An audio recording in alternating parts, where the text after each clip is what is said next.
Bills up, be sure, and I mean just that, be sure to hit that like button, share this content, let friends, let that neighbor know where to go when it's time to tune in to Cowboys Sports Talk and beyond. Brought to you by Mando, control body odor anywhere. Also, ladies and gentlemen, Frenkel Personal Injury Lawyers. 5, 4. Let's get it. It's game day, baby. Yup. They say ain't no party like a cowboy party. But what about a Law Nation's groove? From my studios to yours. One day at a time, one movement at a time, brick by brick, we stacking these together.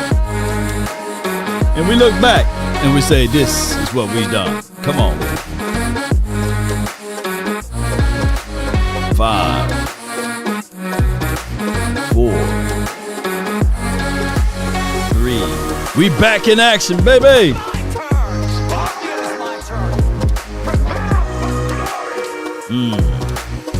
Put a 1 in the chat if the audio is straight. Put a 1 in there if the audio is straight. Shout out to you, Jeremy. Thank you. Ice Cold Cowboy, Sin City Cowboy. I see you. All of the Cowboys in the building. Rocking with it, lean with it, rock with it, baby. If this your first time ever being here,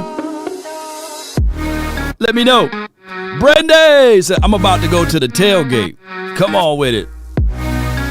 And shout out to you.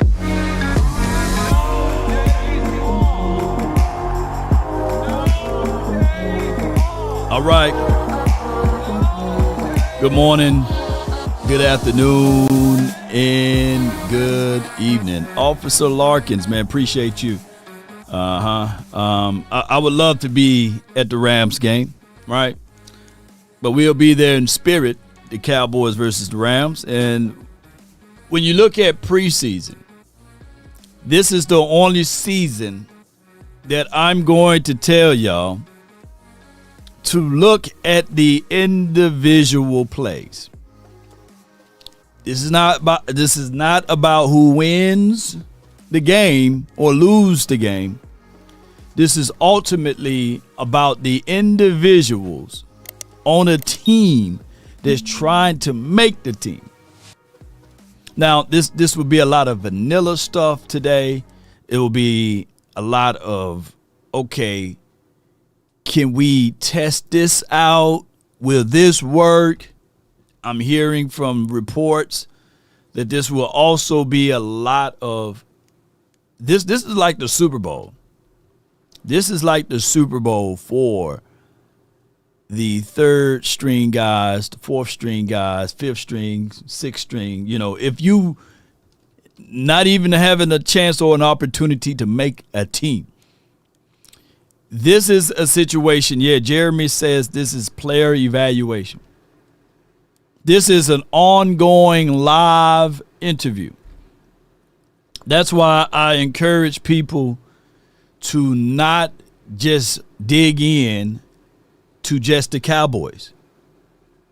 Pay attention to the Rams. Pay attention to the other teams that played yesterday and beyond, right? Because what you're doing as a fan and as a fan scout is evaluating. And you saying, okay, when we get down to cut day, hey, I remember that guy for the Saints. Or, oh, man, did you see that guy for Carolina? Oh, did you see the Rams guy, right? Maybe we can bring that guy in for a cup of coffee. So let's not get married to the 90 guys that's here on the team. Just know that if we are the GMs, our job is to replace them. You know what I'm saying? And that's even for the starters. Like, we're looking for a situation whereas, of course, we can get better on our craft, But at the same time, in the meantime, in the between time, we also, ladies and gentlemen, we looking at everybody, right? So this is like, if I can say freely, for those who watching, this is like a fella getting a hall pass, right? You know, hey, free to do whatever you need to do. This is like a fella coming to America to sort your royal oats, right? You trying to make sure that you get everything going in the right and proper way. And if I offended anyone with that analogy, just charge it to my head, not my heart. You know what I'm saying? Yeah. All participants are muted. Yes, indeed. Charge it to my head, not my heart. So with that being said, I found a little excerpt that I want to play, and it is dealing with the guy named Willie McClay. Let me see if I can get him. Let me see if I can get Willie in here. Willie, come on over here. Yeah. The whole thing is the Cowboys didn't have an established culture, in my opinion, right? Like, that people can really harp on and say, hey, man, the Cowboys culture, outside of the other things that Jerry Wayne and them talking about. Now, I think that change of scenery is the best thing for George Pickens. And having the kinds of caliber of quarterback here is a good thing for George Pickens. So this should be a situation and scenario. Now, I'm selfish. I'm greedy. I want things to happen right now, you know. And I would love for us to have the opening series with all of our starters so that we can get a vibe. A vibe check is what I call it, right? And we're seeing across the league that other team star-studded players are starting, you know, and I get it. We had the conversation of do you rest your starters? Well, rest your starters or don't play your starters and just put your backup players out there to see if you can do your evaluation from there. But at some point, when do you evaluate your starters?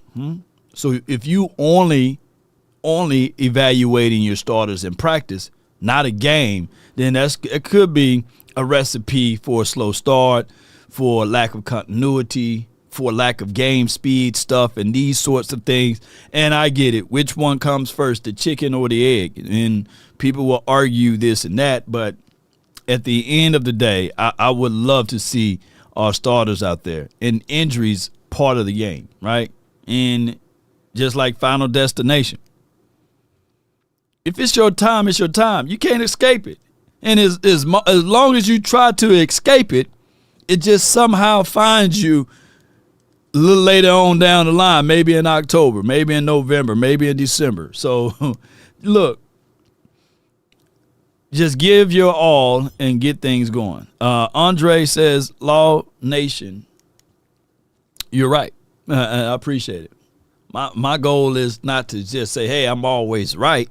But my goal is to just give you guys my honest thoughts and truth. And wherever it fits, right? Hey. Yeah. That's wild, right? Seeing that. That's like, from what we thought of, you know, of George Pickens collectively, people thought that he was Killmonger or no. Yeah. They thought that he was an adversary or a guy that's going to cause all type of problems on the field and off the field and with antics. I'm trying to think of a guy that's very antically going against the grain, like an Antonio Brown to a degree. No offense to Antonio Brown. I know he followed the channel and everything. They thought that he was going to be one of those dudes, right? Angie with the 1999. Appreciate you. Let the AI speak. And they understand the cost. Angie Rebel Chicks $19.99. Here's my ties and offerings for the month. Also, y'all mark y'all calendars August 23rd. A real one was born. Yours truly, lol. Victory hand, medium dark skin tone and blue heart. Medium dark skin and blue heart. And instead of laughing out loud, I think AI says law. But Angie, for the 23rd, Appreciate you. Thank you for your tithes and offerings for the month. For the $19.99, that is going to go a long way. And be sure to check out her page. She's a content creator now. I've seen your page now, and we really appreciate you giving us your thoughts on your day-to-day activities and stuff like that. Yeah, tithes and offerings. Yeah, be fat. Be fat as in, look, you got to put a T-I-T, you know. Appreciate you. But let's look at it from this aspect, and I really appreciate you. A lot of people counted George Pickens out of it, right? They counted him out of it, and they said that basically he's no good. But I'm coming here to tell y'all, sometimes a change of scenery can help out. It can help out tremendously. So let's see what's going to happen. Leo season is on. Fellas, man, I don't know what else to say. But ask the ladies. Size matter. And size always matter. For the life of me, you know, Cowboys, 30 years, 30 season, we need to focus on the size inside, big bodies. I'm pushing big bodies, can't stop me. 49.8, I got to sell 1 million copies. And as he says, big bodies inside. We don't have any on this team, so keep the evaluation going in the proper way, Cowboy Nation. I got DP with the $20 super chat off the top rope.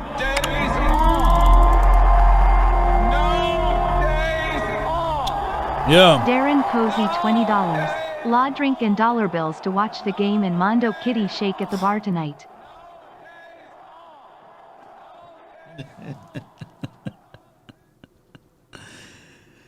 Oh, what is it? Mondo Kitty shake at the bar tonight. Okay. Now, truth be told and said is that sometimes, and I hope that the kids are outside riding bikes right about now, you know, if they do that still these days in time, is that they say the best food come from those, they cover those Mondo Kitty Bar Shakes places, you know what I'm saying? So, hey, that would be a dope concept, right? We're here live at the Mondo Kitty Shake Bar. Is they slide down this pole, and we watching Joe Milton drops back, and he throws it to Mingo for the touchdown. You know, that would be nice, man. That would be, let me know if we can have that type of sponsorship. You know, maybe I get my Blue Chew sponsorship going right now. Come on, Blue Chew. or the other one that dropped Shannon Sharp. I forgot the name of it. Sparks or something. Maybe we can get some Sparks over here. But in the meantime, maybe we just get 100. We call it a honey pack, you know. But that's neither here nor there. Let's get the speed to power, man. Good evaluation from Will McClay. Now, this is where I know where the truth is at. Eric Oldhead Young Bull Stewart, who is an Eagle fan, he stated Milton is better than Dak Prescott. Now, that let me know right then and there that he is an absolute hater of the Cowboys. But here's my other thoughts of it. If Milton is better than Dak Prescott and Dak Prescott is better than Jalen Hurts, then y'all finish out that equation. Yeah. See, you had made it that conversation, Eric. So, yeah. So if Milton is better than Dak Prescott and Dak Prescott is better than Jalen Hurts, let me say it one more time. Yeah. Yeah.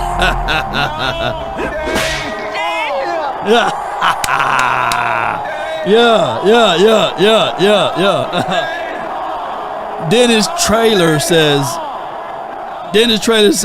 I want me some M&M's, Milton to Mingo. Yeah. Yeah, please don't ban him. Don't ban Eric, don't ban him because I got him in his squeeze right here. Eric. Y'all looking great.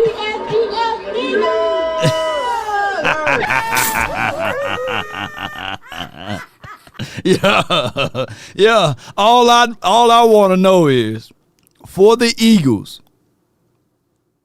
I'm begging and I'm wanting. I normally, normally I don't beg, normally I don't beg, but I ain't too proud to beg. Boy, if y'all keep Ringo out there for week 1, ooh, baby, it's gonna be some bombs over Eagles in that game. I can't wait, man. Now, this is real football stuff, man. I can't wait. I definitely can't wait, man. And speaking of Dak Prescott and everything, shout out to him or what have you. Let's bring up Dak to this degree with somebody who played in the National Football League, who probably know a little bit more football than the people that's in the chat, right? Not to beat them up, but let's listen to this right here. Everything's stacked in their favor when the head coach is the OC. Here's my thoughts overall, collectively speaking, by the way. What a difference 1 year make. Last year around this time, we had multitudes of showcasings of Royce Freeman. We had multitudes of showcasing of Ezekiel Elliott around this time, and they were like, "No, we don't need to give Ezekiel Elliott any preseason snaps." And then, of course, it was still Hunter Luepke, who else? Deuce Vaughn or what have you. Those were our guys. And then wide receiver wise, we were going into this game with Tyron Billy Johnson, Jalen Brooks, Ryan Flournoy. That was our wide receiver grouping. Yeah. And Kevontae Turpin, we were just going to put him on ice, right? So what I'm getting at, ladies and gentlemen, our expectations last year was still Cowboys better win the Super Bowl. Cowboys better win the division. Cowboys better have a start of the season greatly. This time last year, let me know if I'm lying, Cowboy Nation.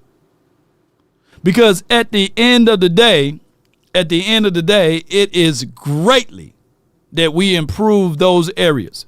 Now, granted, I always say this, and I got to put this out there again, everyone have a reason, but results are what matter. But I'm telling y'all right now, it didn't matter what type of reasons that we may have had last season.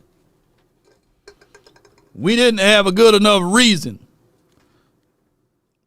that Jalen Tolbert last year, week 1 of the preseason, that they said he performed so well that he didn't even need to play preseason week 1 because he was the next heir apparent. Boy, what a difference a year make.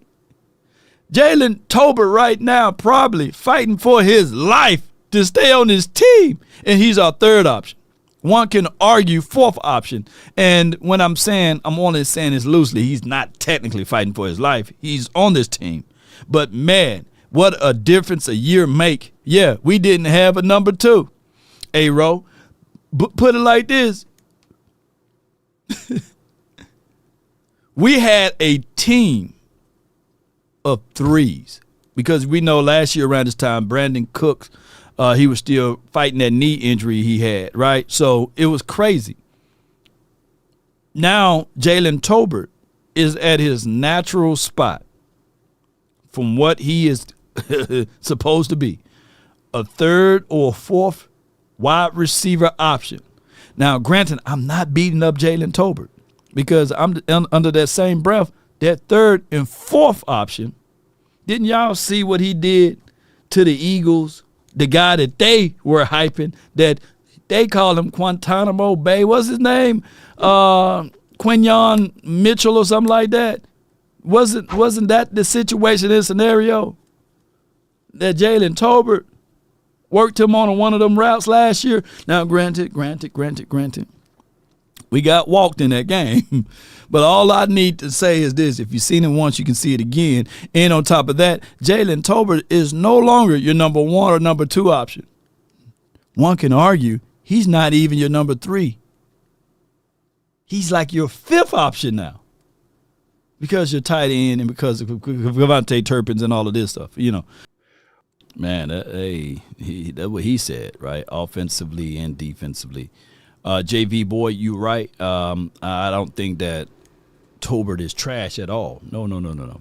I see him as a Tyler Boyd type of wide receiver. Maybe, this year he probably would grade out a grade higher than Cedric Wilson. He did it a little bit last year. But if he can have that like Cedric Wilson type of role here, then we are rolling in the right direction. Play CD tonight. This is Tim Pano. I don't think that the Cowboys will do that. But I will say to this degree that the Cowboys should. They should play most of their starters. Like when I'm looking across the scale of the NFL, they got their starters out there. But the Cowboys, just like I said when we were talking to my guy 100 Grand, is that the Cowboys are top heavy. Yesterday, you look at yesterday's episode, I said that the Cowboys are top heavy. Right? We got some inefficiencies on this roster as far as depths, and it's the area of the unknown. When you really quantify, like outside of our veteran running backs, our Javonte Williams, he's going to get a hefty scratch today. And Miles Sanders, who's been banged up, and he's not going to be on the field until what I was told until he get back to Dallas. And that's probably August the 19th and the 20th. When he gets back to practicing. So we got some issues as far as depth pieces, and we already know we are razor blade thin at DBs. Like, this should be the game that when we look back at tape and we seeing 25 getting burnt again, and I'm not trying to beat up Andre Booth, but I am. But when we see 25 get burnt again, because it's going to happen. I don't know what's going on with 25, but it seems as if, though, death and taxes are a real thing, right? Like, you're going to have to pay some taxes living in these United States, and you're going to eventually die. But you got to add in 25 is going to get burnt. It's just for what it is. And I ain't talking about 25 lighters on the dresser. Yes, sir. It's just for what it is. I don't know what's going on with him. I don't know how in the life of me is that this guy is still on this team. But maybe he know where the bodies are buried. Maybe, just maybe, he walked in on Jerry and somebody else. I don't know. But man, oh man, 25. And he calling me now. My phone ringing. So maybe if 25 can get an INT tonight, or if he can get a nice PBU, if he can get a fumble, scoop, and score, all would be forgiven. All would be forgiven. All Eric, would. Old Head Young Bull, Stewart $9.99. The guy who shut down CeeDee Lamb is Quinion Mitchell. Y'all should lose tonight in hopes that will help your season. Tonight is not about who wins or loses the game. I'm old enough to remember the year the Detroit Lions won. They was 4-0 in the preseason. That year, look it up, Google it. They were 4-0 in that preseason. And then they were the first team to go 0-16, I believe, that year. They lost every game. So preseason is more about the evaluations, is more about the situations, and I think that year, something like that, the Patriots were 0-4 in preseason. They won the Super Bowl. This is about getting the raw and the max capabilities of your evaluations of players. So I don't look at the win-loss situation. But I did see Joe Burrow's warm up you guys Eagles, boy. And from a principle aspect, I know it's vanilla. I know that you guys were not playing all of your good cards in that game. But I seen on depth charts that Ringo been a starter. And if you think that Quinyon Mitchell and Cooper DeJean is going to have the similar year that they had previously, and granted, no shade, I'm not trying to make this Eagles talk. But if you think that these guys can guide in a room, like really, without veteran leadership and be on P's and Q's, I'm waiting for it. I'm just waiting for it. Just know that veterans plays a major role as it relates to DBs, not a minor. And that don't even have to be on the field. But I'm talking about day-to-day operations. But you shall see.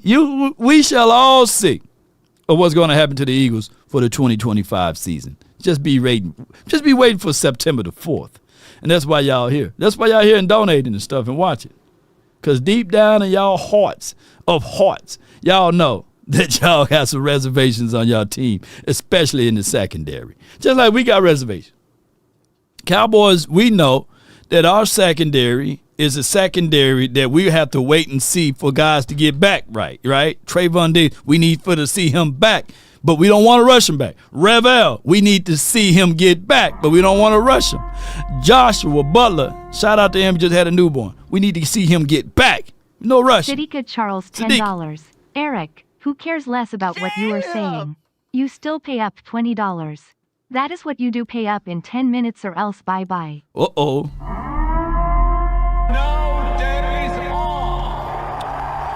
No days Sadiq, off. appreciate you for your support. No days She said that Eric got some old fines that he had to pay off in order to continue to talk. So you got $10 more, man, yeah, you got $10 more, man. So get ready for it, old head, get ready for it. All right, so let's talk about leadership. I think that Malik Hooker did a great job on talking about leadership and what to expect, what we're getting from Brian Schottenheimer. Let's listen to this part right here. And I got all these cut-ups and clips, and they brought to you by NFL Network. Appreciate them. And Bucky Brooks, man. Was it Brooks or Books? Y'all let me know what his last name is. But I know, man, confidence plays a major role, not a minor role in life. The last time we had confidence in coaching, and just being real, just get back to football on this one. Appreciate everybody for your support. The last time we had confidence in coaching was the simple fact of Jimmy Johnson. Like, he knew we were going to win certain games, right? He knew certain skill sets of certain players, and he knew how to raise confidence. He knew how to dismiss bull sugar and then raise confidence, right? And that is a situation and scenario. Yes, that's Malik Hooker talking on the panel there. Shout out to my guy. Parcells had a lot of confidence, but we didn't have a lot of weapons. If you get what I'm saying. And when Jerry tried to add weapons to the menu there, it wasn't the weapon that he wanted. And when you have tensions like that, it causes all type of disarray, right? I would go to my grave saying that if we just keep Parcells for one more year, we probably would have won. I don't want to say that word, but y'all get what I'm saying, the SB. We probably would have won. So what I'm taking away is the fact that at the end of the day, if Shotty is going to install confidence, that's a major thing, not a bad thing. Appreciate y'all's support altogether. And Eric, what we try to do here is steer the conversation to Cowboys. We're not looking for people to put money in and then troll and then take the conversation away. You get what I'm saying? This is a Cowboys-centric channel and show. But what we've seen here, and this is just a sidebar conversation, is that we see a lot of Eagles fans, not many Giants. Maybe this year, maybe Giants fans continue to talk. Eagles fans, Washington fans, and trolls that hate the quarterback for some strange reason just causes confusion in the chat, right? They don't go along with the program. So that's why you're timed out or you kicked out.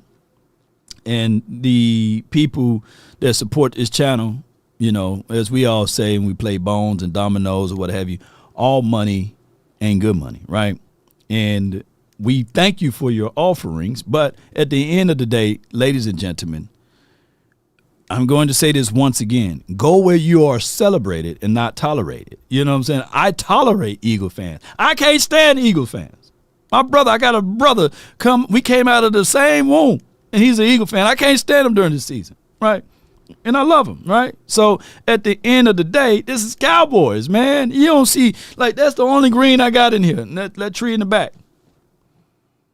Yeah. So at the end of the day, if they kick you out, what they are saying is, with extreme confidence, that whatever money that you try to exhibit, they will match dollar for dollar. So if y'all going to kick out Eric, then of course they're going to replenish Eric whatever funds that he was trying to deliver with their own, right? So that's for what it is. No zest on. Yeah, so that's for what it is. He was in high school. He finds some way to just remind somebody why he's so talented. You got a super chat. Let me see. Angie Rebel Chicks $49.99. Here's to the zest free zone. You don't need that zesty rainbow money. It's no good here. Wow. You know, come on with it. You know, shoot. She let me know. Like, Take the money out, all of it. Come on. yeah, you hear that, Eric? You see how that's what I'm saying. That's what I'm saying. So yeah, your support goes this way, but the real supporter goes this way. You know, not to say that we leaving money on the table, but man, the money on the table, like she said, zest free zone. You know, we don't need the zesties. And here's what Eagle fans try to do. They try to drop their bird droppings over here, right?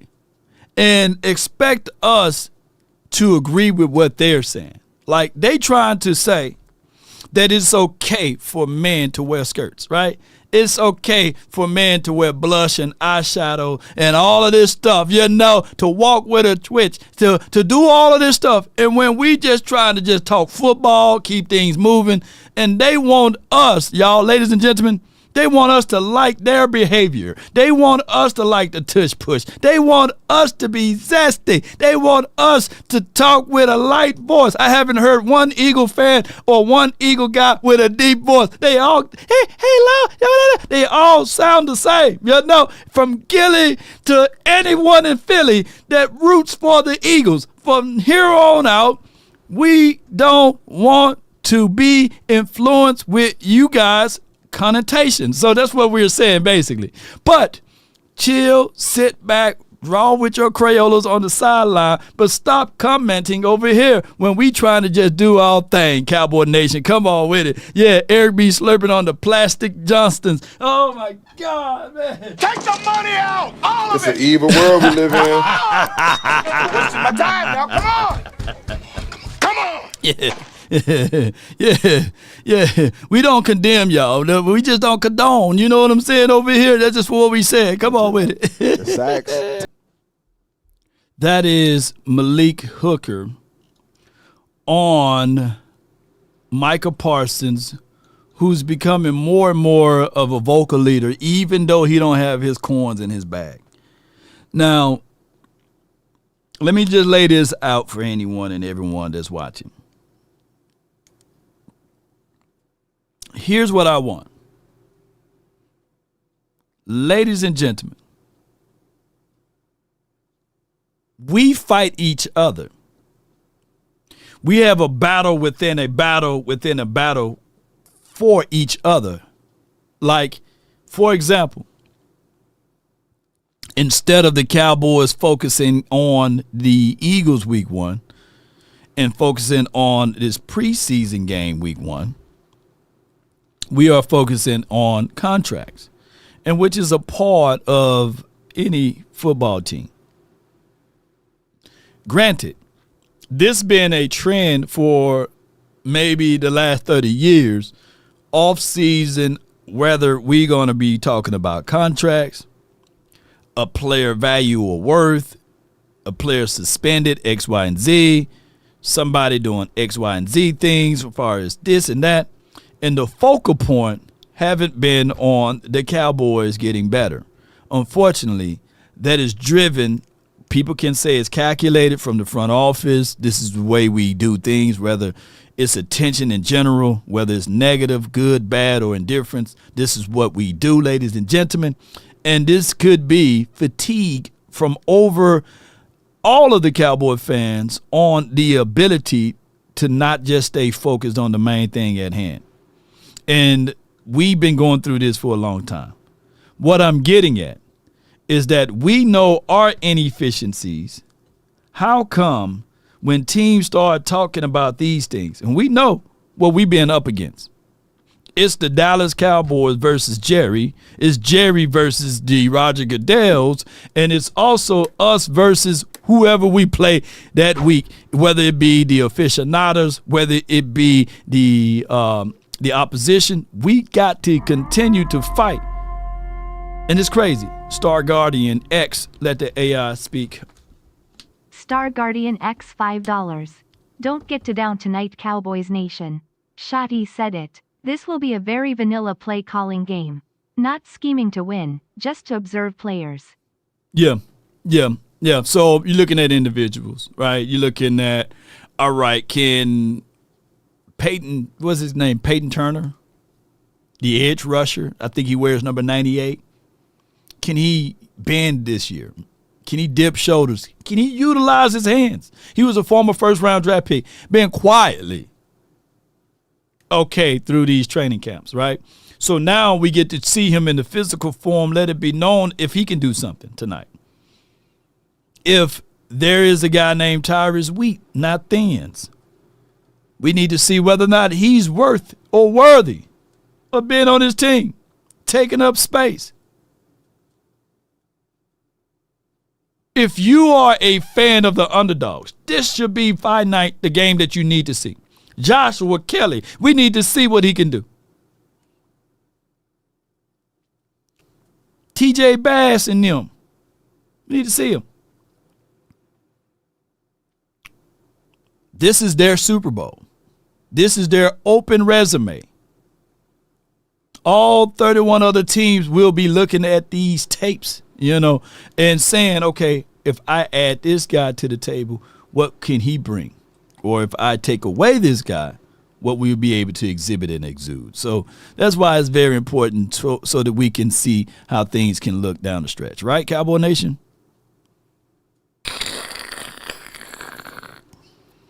He said we're going to make sure the headlines go that Malik Hooker says the Cowboys guaranteed that they're going to the Super Bowl.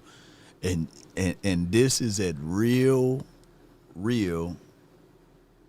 time, right? Like, he never said that. But that's the headline for your mind, And when it don't smell great and you need to stay in control and get in control with it, these are the things that you have to do. Let's talk about control. And first and foremost, I'm talking about control body odor, and that's anywhere. And all you have to do is shop.mando and get $5 off of your starter pack, and that's over 40% with promo code LAW, shopmando.com. Let's go. I use this body wash odor control, full body control with Mando. They have the product here, and they also have deodorant that you apply under the arm for 72 hours of odor control. You want to be in control. And speaking of control, they also have the product that you can apply all over the body, the invisible cream, and it also fights for 72 hours. Look, it's all about being in control. And with Mando, man, they control body odor anywhere. All you have to do is shop.mando, get $5 off your starter pack. That's over 40% with promo code LAW, shopmando.com. Let's go and let's stay in control of your odor. I love it. Let's go, man! Let's go! No doubt, man. Stay in control and be in control with Mando. And keep in mind, this will help and fight for 72 hours on fresh skin. Look.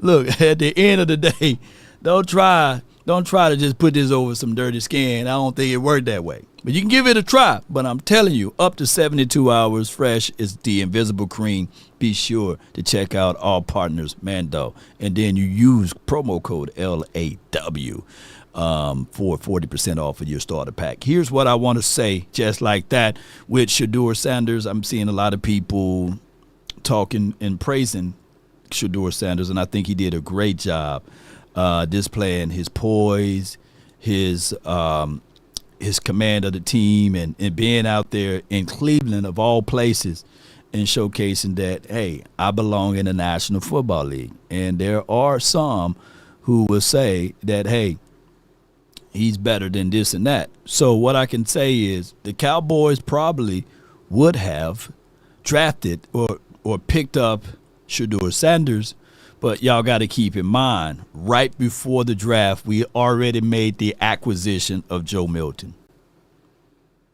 And it would have been crazy to have Shedeur as our third quarterback, and it would have been Dak, Joe, and Shedeur versus a Will Grier. So those are things that I like the way it's kind of like set up the way it is now with Dak, Joe Milton, and Will Grier. So granted, we all know that Shedeur got an uphill battle. We know how Cleveland is over there. We know how the wind is there and all of this stuff.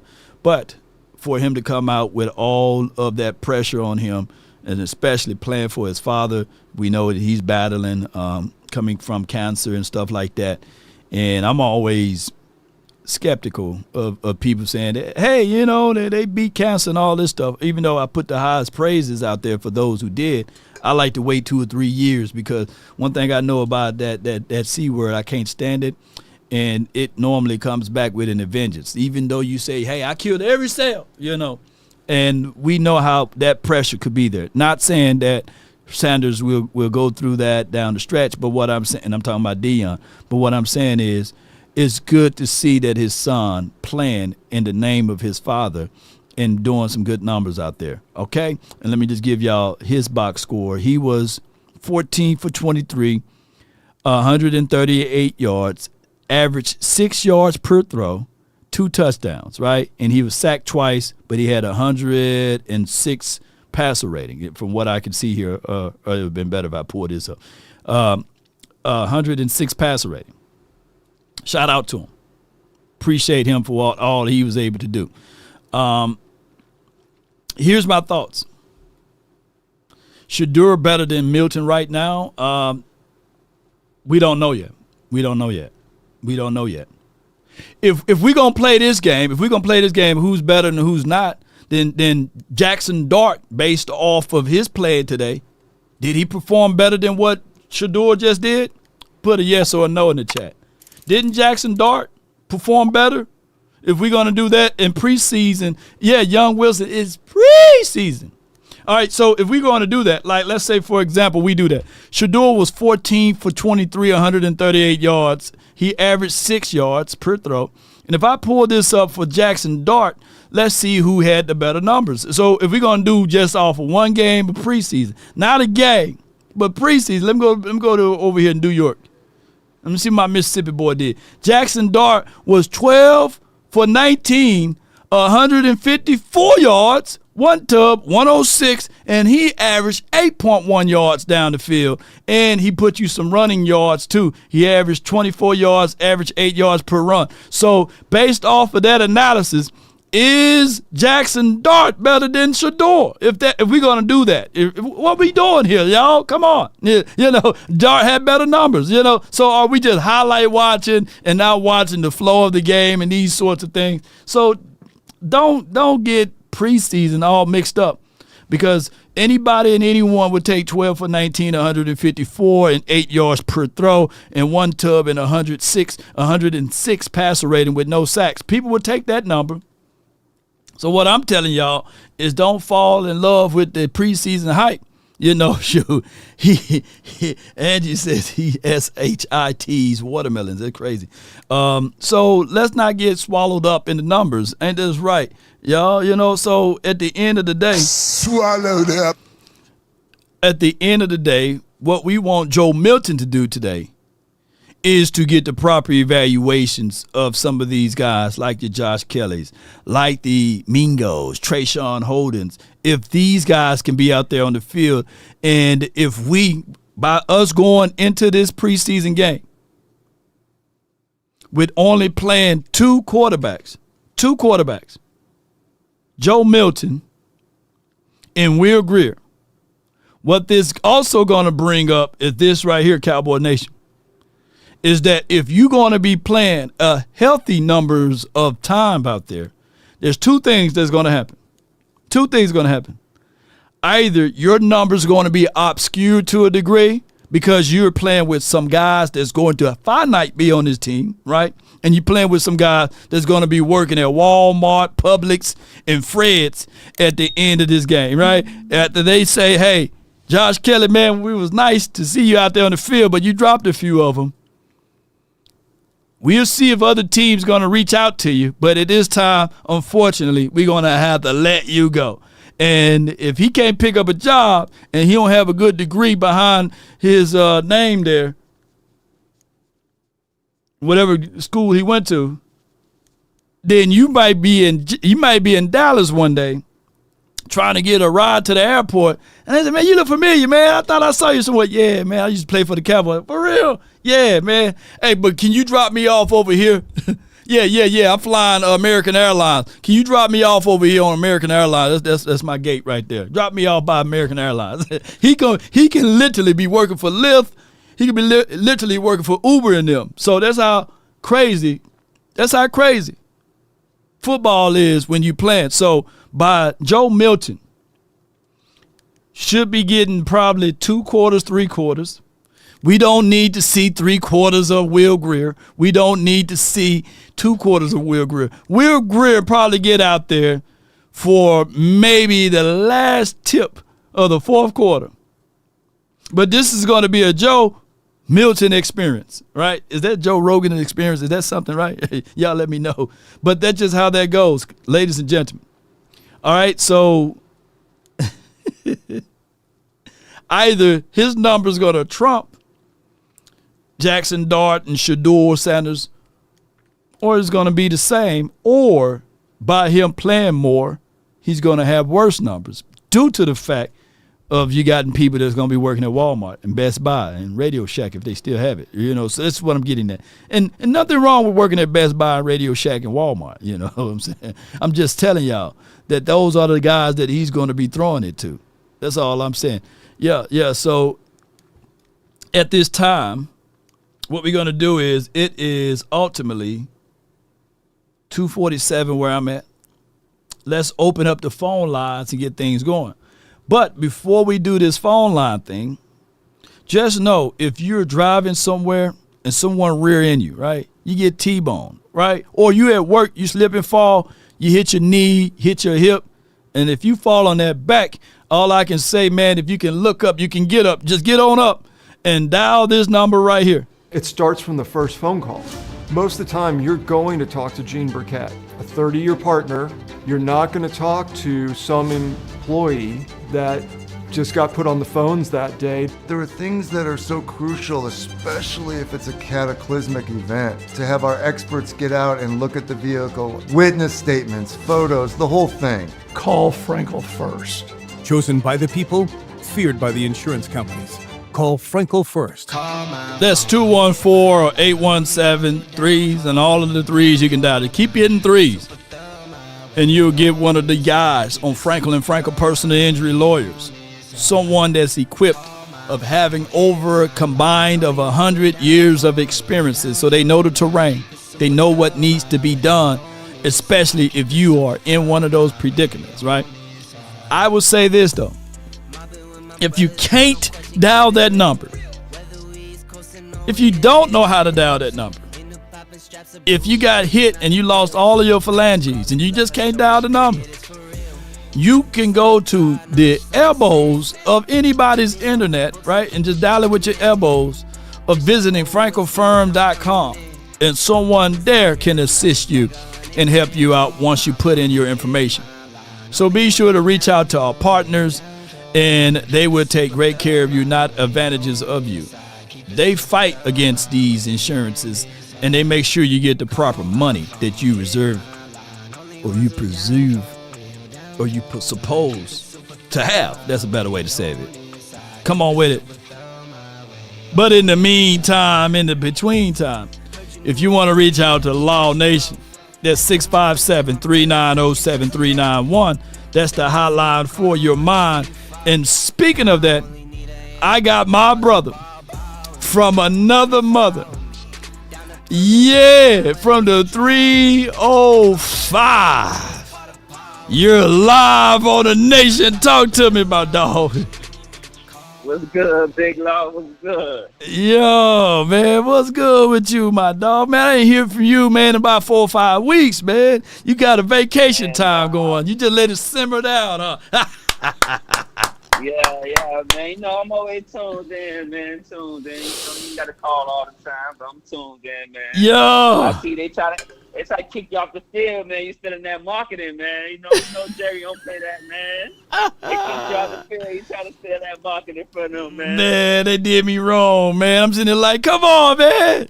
I got a whole channel over there that's doing stuff live, man. Y'all gonna come after me. Y'all come after me. He said, man, your platform is too big right now, man, and it's hurting our bottom line. And we may have to resort to working out something, man. I ain't gonna outspeak my wisdom teeth.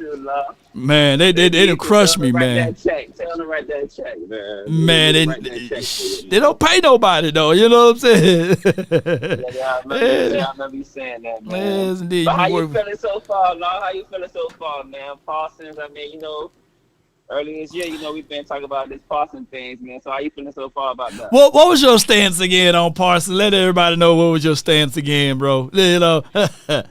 Well, your fans gonna kill me for this. No.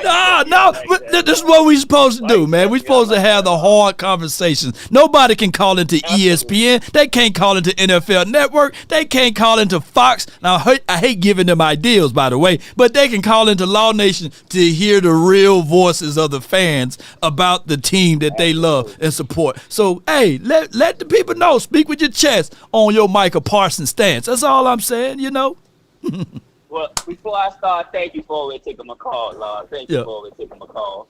But you know how I feel about that situation, Lord. I mean, you gonna give him $45 million now? You're giving him $45 million for a third down specialist. You get what I'm saying?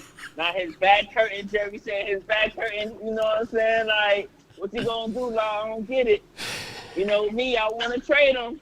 I just feel like we should trade him, but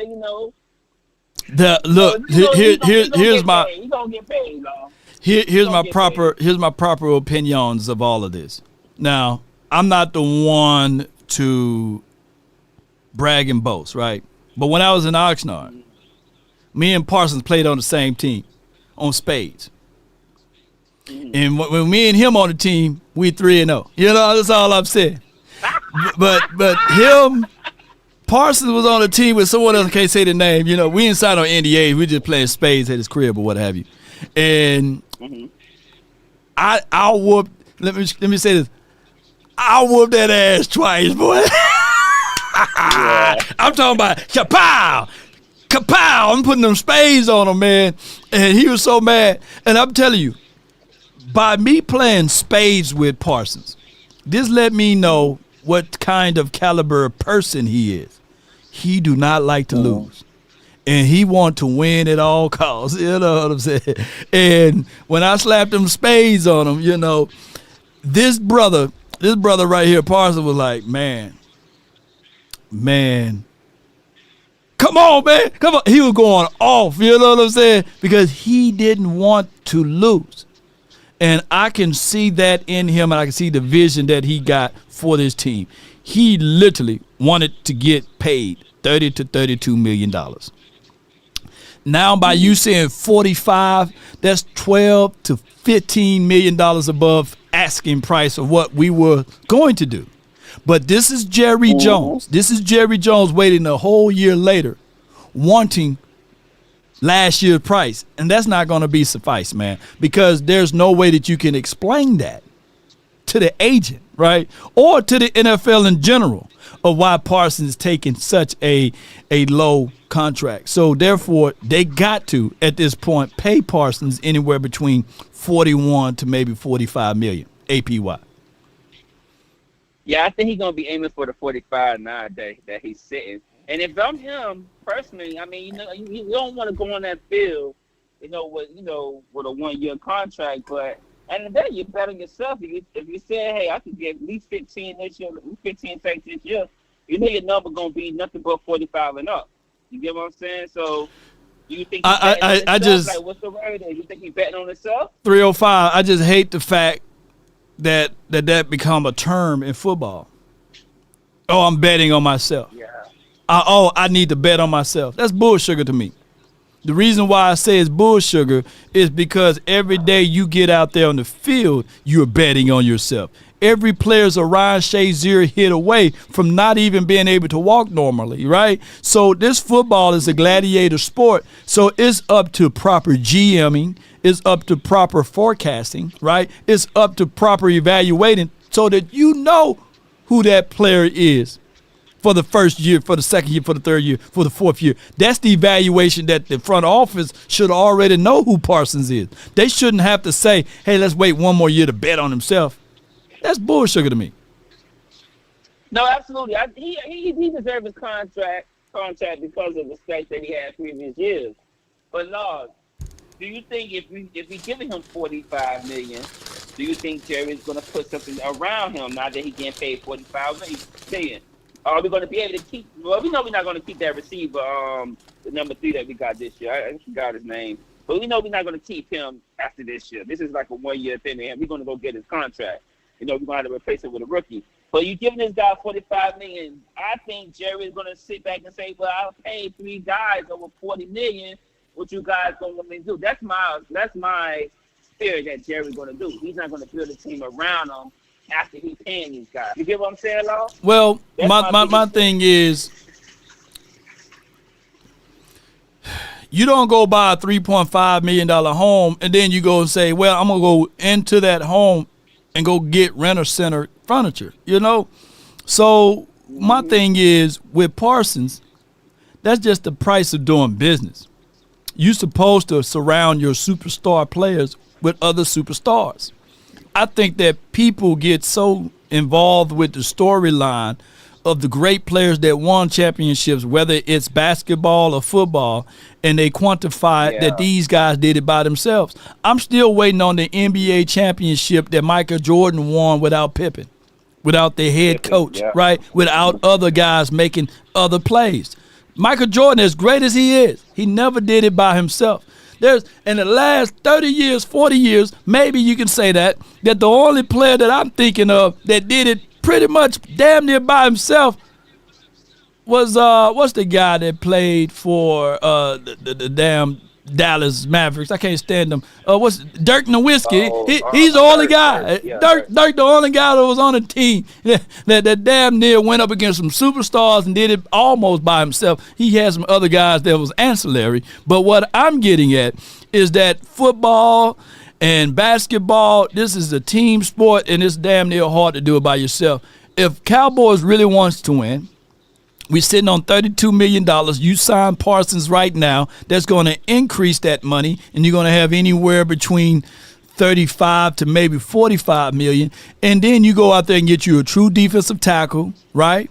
Maybe it's via trade. Maybe you do some things that you normally don't do. You bring in a true defensive tackle, Vita Vea, somebody, and that's how you compliment Parsons. And you just get it rolling. No, I totally agree with you. If they're gonna put some guys around him after the contract, then let's so be it. But I just think how Jerry is, man. That's cheap. That family cheap, man. But do you think? Let me ask these questions. Do you think it's the money that's going on, or the length of the contract, or certain clauses that they don't want in the contract? Like, what's holding it up? Is it the money or the length of the contract? What you been hearing? Like, I think that is egos. It's the length of the contract. It's egos that's holding this up. It's principles. Some people live by a creed or a principle. Putting salt on McGriddles, putting raisins in the potato salad. That's a principle. That's a philosophy. Jerry Jones got a old. Yeah, shit. That's Jerry Jones. Duck tacos with the raw hands, you know. So that's Jerry, man. Jerry is not going to go beyond his principle or thought track. You know why? You want to know why? Why? Because since 1995 and 1996, he made more money not winning the Super Bowl than winning the Super Bowl. Keep in mind, we are die-hard Cowboy fans. Jerry Jones bought the Cowboys when he was trying to originally buy the Chargers. So our love for the Cowboys is extremely different. We only had one love. Jerry had multiple loves. He's not a real die-hard Cowboy fan like we are. If he was, then he would understood when I was out there in Oxnard paying my own money, my own dime, and out there giving the people, the fans, the voice of the reasoning. He would have said, you know what, I support that dude right there because he's a die-hard Cowboy fan. He the one to spend almost $6,000 to get out there for 14 days, right? I'm more of a Cowboy fan than Jerry, but Jerry got more money and he bought the team. So that's just for what it is. If Jerry had enough money previously, before he was rejected, he would have been a San Diego Chargers guy talking this stuff. So it is for what it is. I get you, Lord. I get you. I totally agree, man. Yeah. The owner, I don't even want to talk about our owner, man. I don't even want to even get on that subject about our owner. Right. We told you right. Listen, Michael Parsons, he deserves his contract. Let's just be honest. He deserves his contract. I just hope they utilize him correctly this year. I don't want to just see him on the edge. I want to see him everywhere. I want to see him in every gap. You know what I'm saying? And I don't know if they're gonna put him at sometimes at linebacker this year, but I want to see him at linebacker also this year, not just on the edge. Now we gotta mix it up with this guy. We're gonna be paying him $45 million. That's our weapon on defense. We're using him as a missile, and we aiming at every direction with him. You get what I'm saying? No doubt. If they can use him right, man. He's absolutely deserving his money. But one more thing, before you go, do you think this is a make or break year for Dak? Because we got these two receivers now. I see that Mango is looking good. You get what I'm saying? Mm-hmm. I heard, from you guys that Mango is looking good in camp. Do you think it's a make or break season for that because he has these two number one receivers next to him? I think that the Dak fatigue is a real thing, right? It's a fatigue because sometimes when you are the hero long enough, you become the villain. I think it's on one of those Batman movies. And he's been the hero, and I'm not saying that, he's been the end-all, be-all here, but as a quarterback, you're going to get all of the success and you get all of the blame when you win and lose or what have you. So I think that this been going on for so long that a lot of people, because think about this, I'm only here going live for like 1 or 2 hours a day. That's not equivalent to what the 3-ladder, the 4-ladder networks, they got operations that they're programming. Remember, television is the program. They've been programming folks for over 10 years to despise, to hate, to spit upon Cowboys, but ultimately to pin the tail on the donkey as it relates to Dak Prescott for all of these shortcomings, right? So people are programmed to naturally say, Dak is whack, Dak is suck, Dak is trash, Dak is ass. You see what I'm saying? So when we say make or break year, even us going to the NFC Championship is not good enough, right? He ultimately, every year, since his third season in the National Football League, he must be the Super Bowl or bust figure, regardless of it. So is this a make or break year only on the context of can he stay healthy? If he get hurt, if he get a hangnail, people going to say he's injury prone, he's no good, we wasted $250 million with him, and he would never get us to the Super Bowl. That would be the ongoing situation because they've been programmed to do such. Yeah, I get you. I want to see it this year, man. He got the weapons this year. I totally believe. nice signing to turning that tight end back. You feel me? I believe he deserving now. I think he had a fallout year last year because of the whole team. Right. But he got weapons this year, Law. So it shouldn't be that much excuses unless he get injured. Yep. Then you know that's just the luck of things in the NFL. But I'm hoping to see. I'm just hoping to see how he looked this year, and I'm hoping tonight. Now I'm hoping to see Milton since they couldn't get my boy. You know, since they couldn't get Baby Prime. Yeah. I know you wanted Shador. Yeah. And they could have. But the way the things fell, by them already moving for Joe Milton, and you already paying $250 million for Dak Prescott, it would have been like kind of hard to explain the reason why. But if anything, I think that the people that shot themselves in the foot the most, Shador would have been phenomenal in New Orleans, man. You know, he would have been phenomenal in that area. Yeah. But it's crazy, and man. With the community too. And with the community too, a black community. Yeah, they slipped on that one. Yeah. I don't know what the hell they were thinking, man. I would have, I would have went on ahead and got him for the New Orleans Mercedes-Benz Stadium and all of this stuff, and that's one of his partner deals. It would have been too much like right, but that's a whole nother conversation. Appreciate you for calling in. Nah, thank you, Law. Thank you for always taking my call, Law. No doubt, man. That's 305. I think around January, March-ish, we were talking heavily about moving on from Dak Prescott. He was literally talking about moving on from Dak Prescott and drafting Shador and things like that. And people were saying that there's no way Shador falls out of the first round and these sorts. And we've seen that happen, right? That brother fell all the way out. He was almost damn near undrafted. Jacksonville should have gotten Shador from Dramatic. That would have been crazy. Woo, that would have been crazy, right? They could have did that. But keep in mind, they're paying. Trevor Lawrence got a twin contract of what Joe Burrow's got. Trevor Lawrence every year should send $5 million to Dak Prescott. Because people don't give a damn about Trevor Lawrence and his inefficiencies and his inability to play football. But they give a dog about Dak Prescott. So they continuously talk like all of those quarterbacks, they're getting paid more than Dak Prescott, and nobody tells them that they got to carry a team and be lifted and they have to be the force multiplier and change things. They should send money to Dak. All of them. Yeah. There's a laundry list of guys. Herb, all of these guys, they haven't done anything. To a degree, Lamar Jackson got one more playoff win than Dak. And he's always been surrounded by the number 1 or number 2 defense in the National Football League. Every year, they draft a wide receiver in the first round. They got a decent offensive line and run game. And he only got one more playoff win. One more. I can't make this stuff up. 2 MVPs. But when he gets to the postseason, and if he lay an egg, it's there, done, stop. Nobody talks about it continuously.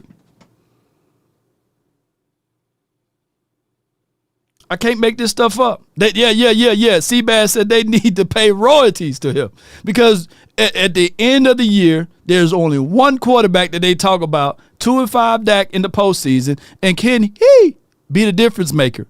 Matter of fact, there was topic lines all offseason, and we didn't even go to the postseason. There's been a healthy quarterback named Joe Burrows, who's the greatest thing since, I guess, the early versions of Aaron Rodgers, and he couldn't get to the postseason healthy. And nobody talks about that. Let that be the role reverse of our quarterback being healthy with Jamar Chase, T. Higgins. Don't give a damn about the O-line and the defense, right? They would have said, hey, the whole subject matter would have been, hey, I thought the quarterback's supposed to lift up everybody by their bootstraps, right? I'll never forget Dr. Martin Luther King when he was talking about people with the melanated skin, and he talking about lift up with the bootstraps. How are we going to lift up people with the bootstraps when we don't even have the boots? It's crazy. Yeah, they be riding that. Yeah, new house is crazy. Herb got zero playoff wins, right? But $250 million, and not one soul said, hey, he's not living up to his monies. You know, it's crazy. Yeah. Kyler Murray and all of them boys. I got Hood Quavius Cusherton from the Basement Boys, Hoodie Kush 215. You're live on the nation, brought to you by RogueShop. Man, talk to me, man. What's the deal with you, Law? Not much, man. What's up, chat? Yeah. Oh boy. So last caller, 305. He said, if we end up paying Michael $45 million a year, we need to see him do more than just the defensive line. Okay, so let me ask you this: we're paying Dak $60 million. Should he be the wide receiver too? Man, should he be the running back? Should he protect himself? Stop the defensive lineman from hitting him. Should he do that too? No, you don't pay these guys to play multiple positions. Now, don't get me wrong, Swiss Army knife. Oh, I love it. It'd be nice, especially if he's prominent. You know what I'm saying? But that is not why you pay these guys. You're not going to put more on his plate because he's making money that he deserves. Right. That's ridiculous. Mm-hmm. That's ridiculous. Like, come on. But I'm just prepared for this preseason game tonight. I am not going to sit here and act as if I'm not going to sit here and like with my hopes on. I hope we get a win. Oh man, or be super down if we lose. No, this is an evaluation. Just like training camp, just like OTAs. This is all an evaluation. Yeah, you're going out there to evaluate these guys and see if they can play with the big dogs, if they can make their bones on the football field. You know what I'm saying? So I just need the nation to understand something. If Ryan Florno goes out there and drops a pass, it's not because he's trash. Okay? It's like, if Joe Milton goes out there and throws an interception, it's not because he's trash. Okay? This is the first real game that they're going to play.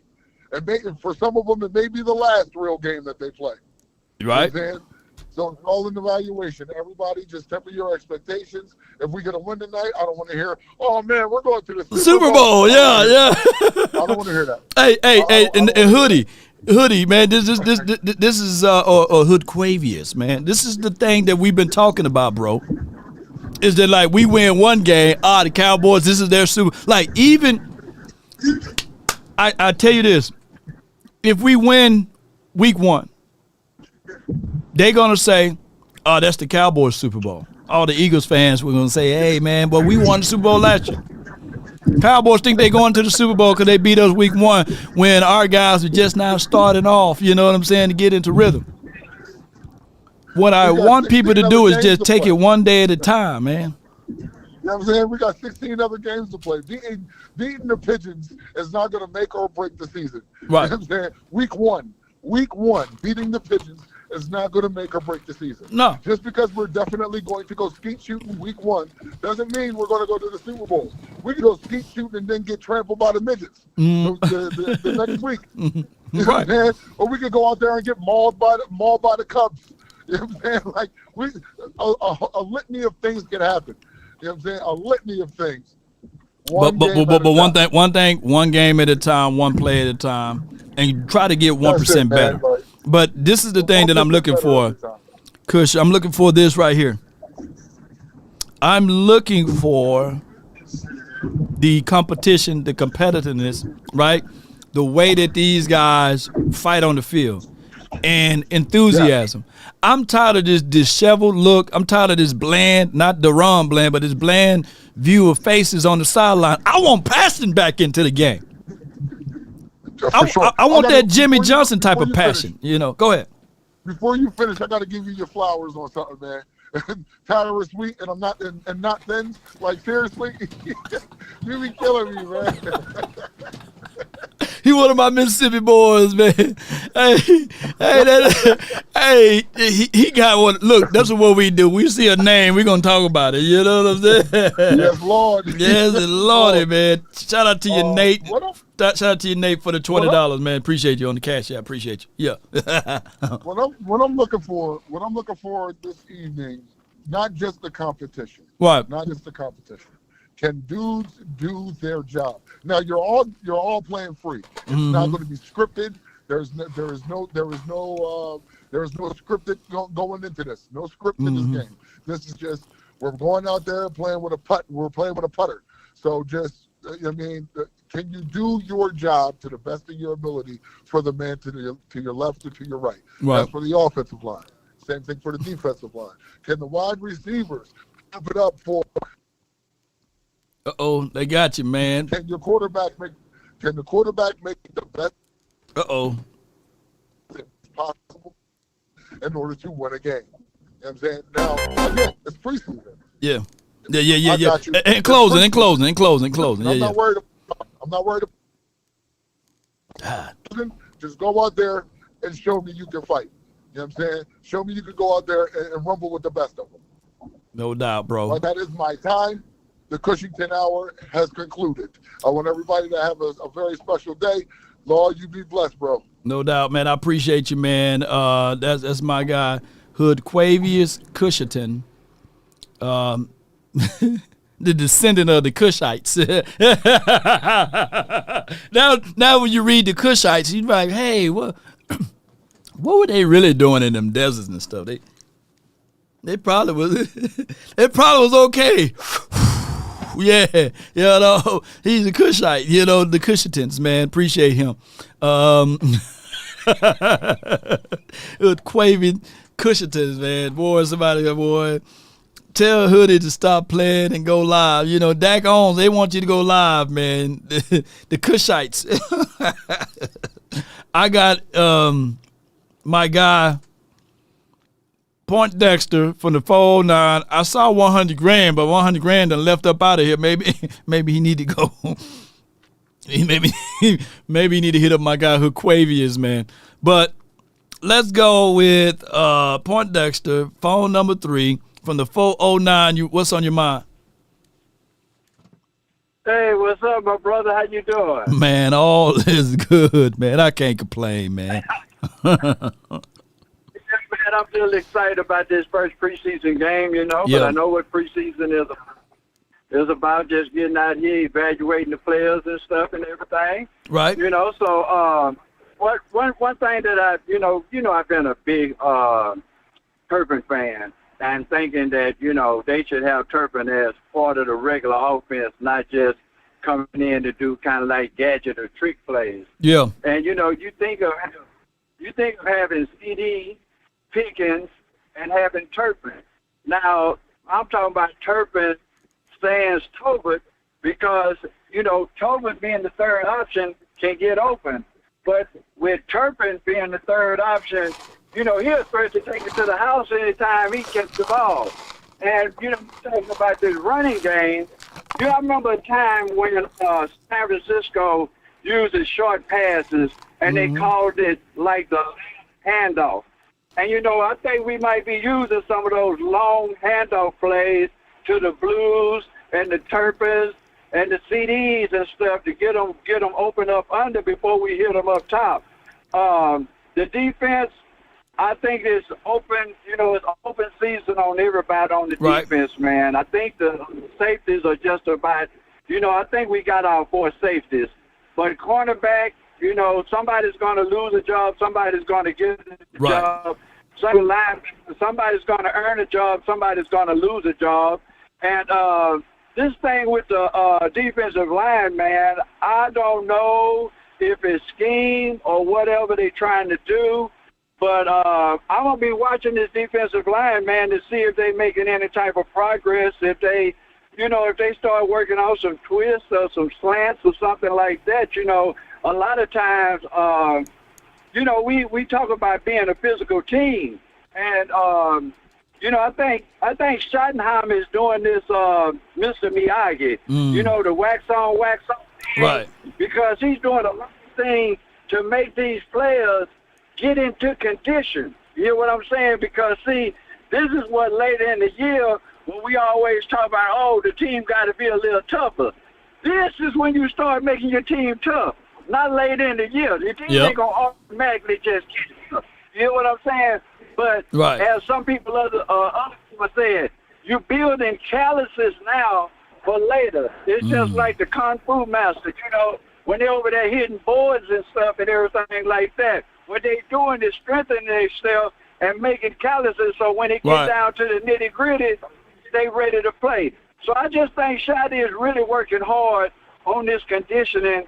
We haven't had like what they call the cupcake camp, you know, and this thing about this thing about players getting hurt, man. I just football, man. You know, I play football. You know, I know was scared of getting hurt. I know it's going to be out there. It's going to be some contact and I might get some bruises and stuff. But I wasn't really scared about getting injured.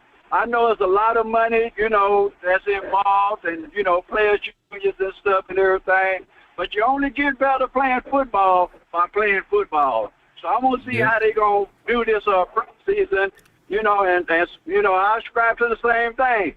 If Brady and Mahomes can play in the preseason, then everybody should play in the preseason. Facts. Facts. I'm on my way to work right now, man. So I had called a few times and hadn't got in.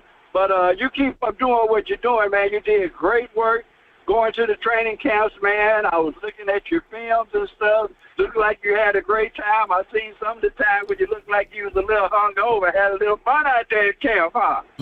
No, well, not out there, but yeah, I feel you. Maybe I just had that face, you know. yeah. The change of the scenery. Hey, those that tell don't know, and those that know don't tell. There you go. Yeah. Hey, man, have a glorious weekend, man. It's always great to talk to you, man. It's better than last week. Last week, we had I listened to a lot of content creators, you know what I mean? Right. But this week fell into some type of reality show, like the real content creators of Frisco or something, you know what I mean? But I come to the content creators to talk about football, man. And you know when I come in, I'm talking about football. We'll talk about life, but it's all about that football, man. And I'm going to get to see a little bit tonight, man, and we're going to get to chop it up, you know, because right now I'm looking at who's going to, you know, if Shotty is really talking about competition, then I should be seeing some players out there competing tonight. So that's what I want to see. I want to compete. And, you know, Shotty just keeping these boys in shape, getting them tough, man, because, you know, like the caller before said, it ain't about the first game against the Eagles or the second or third game. It's about the season as a whole. If we working on something. You remember we always talked about we might have got wins, but it was how we was winning. And every game going to be different. Some games you're going to have a Turpin to go off. Some games you might have a Hunter Liberty to go off or Jason J. Ferguson. You know what I mean? But we're going to have to learn how to win games all kinds of ways, man. And, you know, every game going to be different. And you know, that's what I love about football because when they kick it off, you don't know what kind of, you know, they can fumble an opening kickoff or, you know, all kinds of stuff happen in a football game, man. You seen that game against Washington last year with Turpin getting the kickoff and they coming back and scoring, man. Football is so much fun, and I'm looking forward to the new season, man. No doubt. Hello,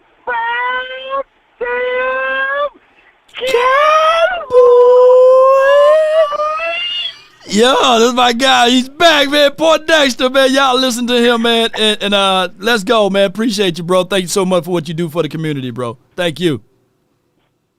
That's Point Dexter, man. You know, and gentlemen never tell, right? And heads will tell. We never know with anything that goes around. But let me see. Where was I? I'm trying to find this clip. And if I can find it, man, it'll be dope. Hold on. And it is one of my favorite movies, man, of all time.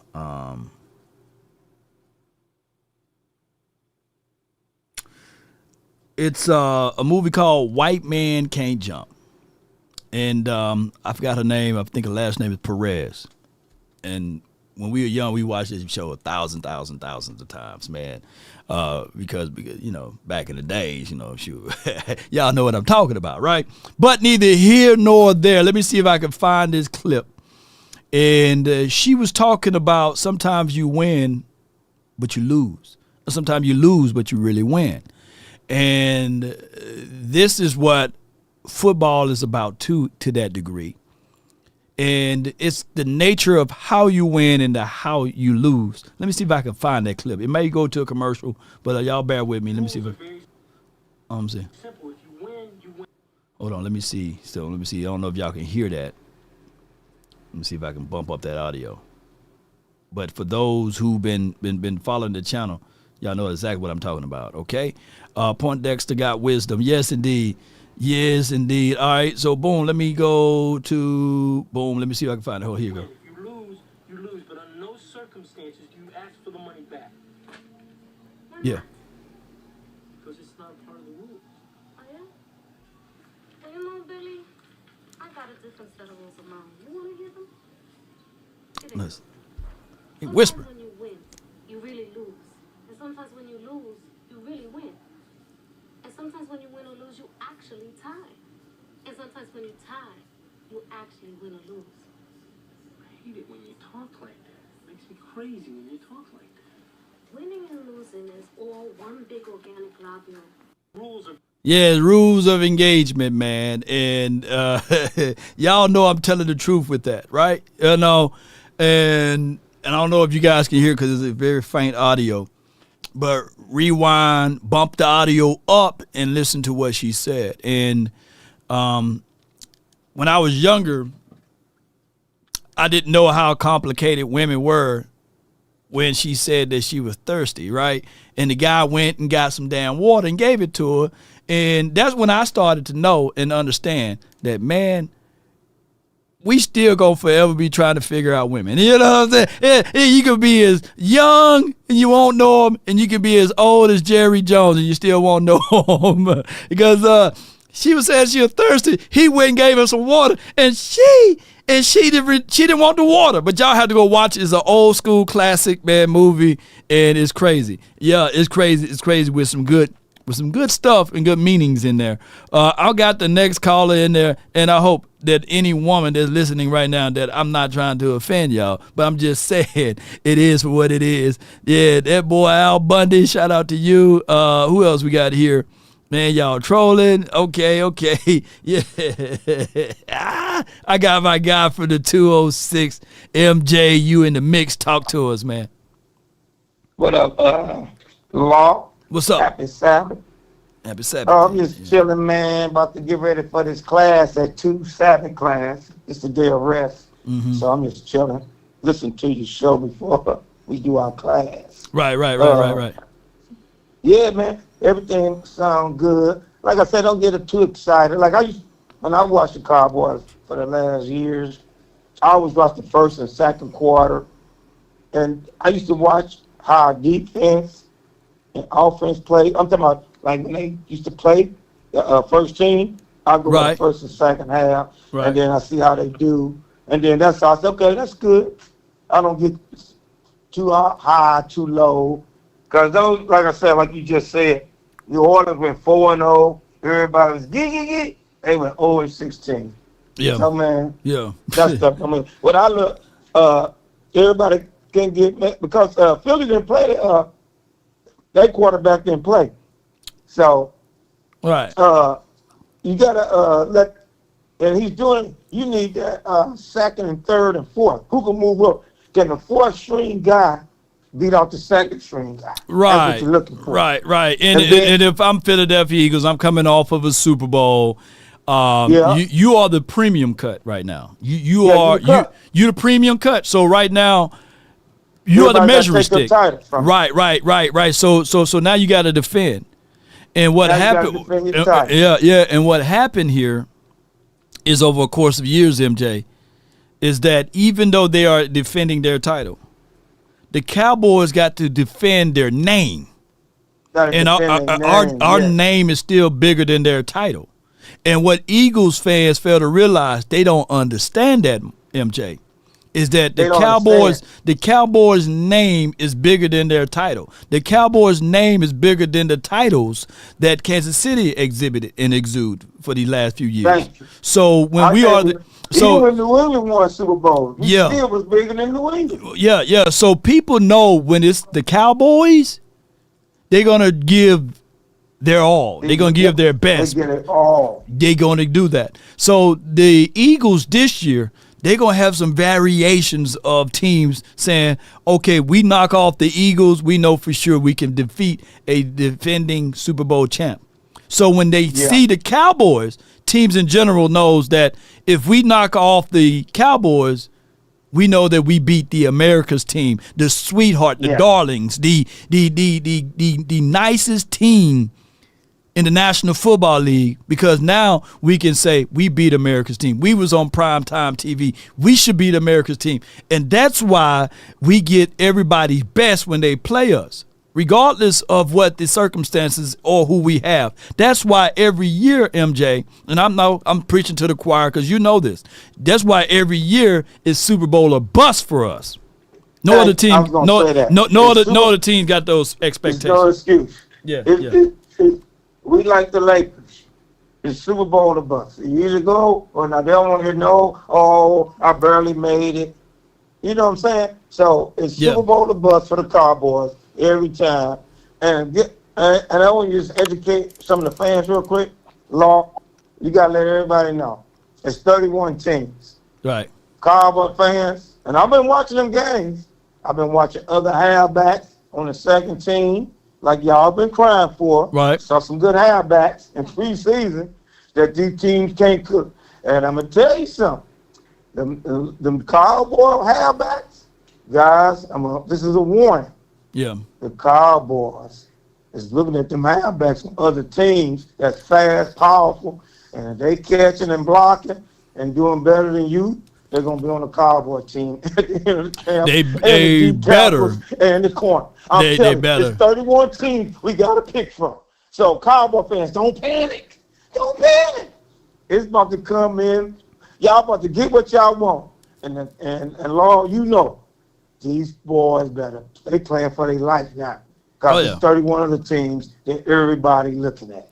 A living resume. Like our receivers. If our receivers go out there, flow, and he turn up, and all in, we might not have flow, y'all. We ain't going to be able to hide. Yeah. Don't cry. Don't nobody cry. That's the name of the game. The name of the game is to look at your roster, see where you got a surplus at, and seeing if great GMs do this. They'll pick up the phone, they'll call another team and say, hey, we got a surplus at wide receiver. You guys got a surplus at defensive tackle. We need a defensive tackle. Let's do some swaps and trades and things. That's what they do. I will recommend that philosophy as long as it's not within the same division. And that's what the Giants messed up at. They cut Saquon and allowed him. That was dumb. Yeah, released him and paid Danny Dimes or whatever went down with that, and they allowed him to go within the confines of his same division. The same bull sugar philosophy that Jerry Jones did with Dan Quinn. Like he allowed. Remember, Dan Quinn never got fired. Right? So he's a free guy on the market. But you can always write a contract out that you can't go to your divisions. You know what I'm saying? Because he has too much intel. They do that across the board. Like literally, they do it across the board, even in the modern day businesses.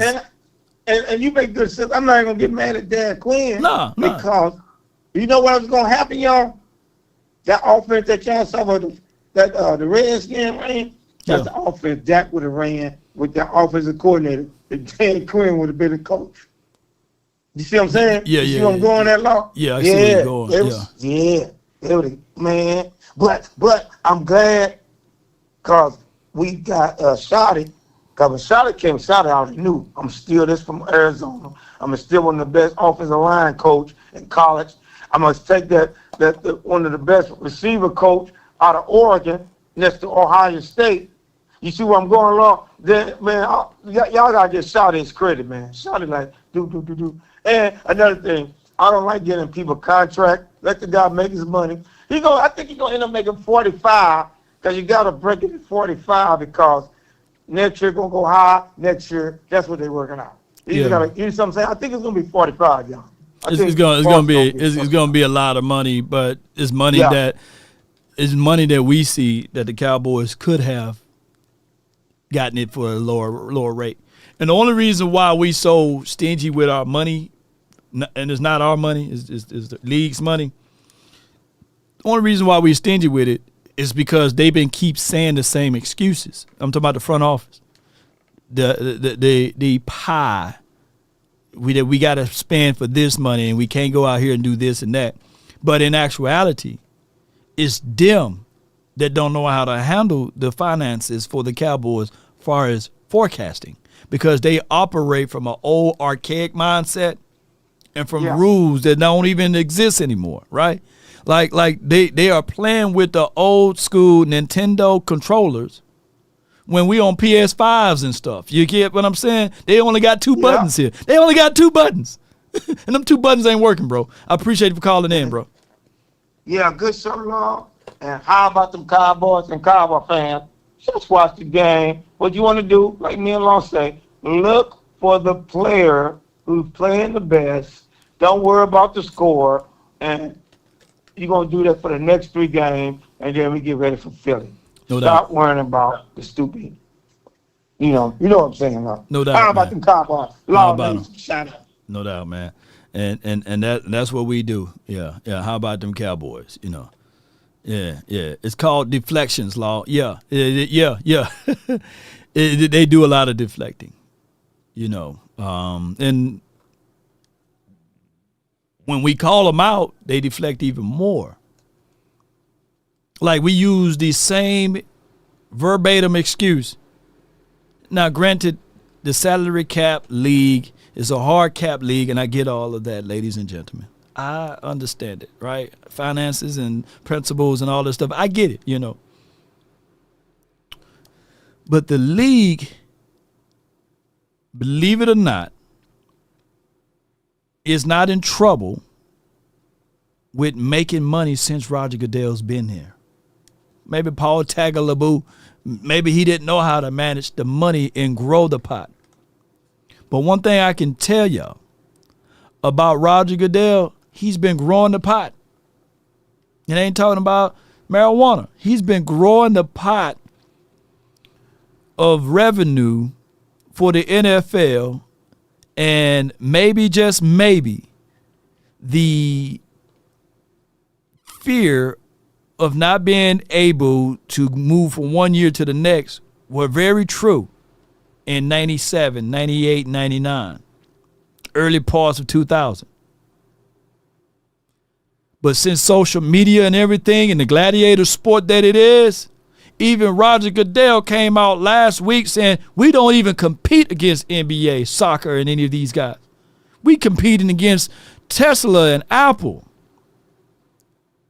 They're on a different scale of competition. I'm talking about the NFL.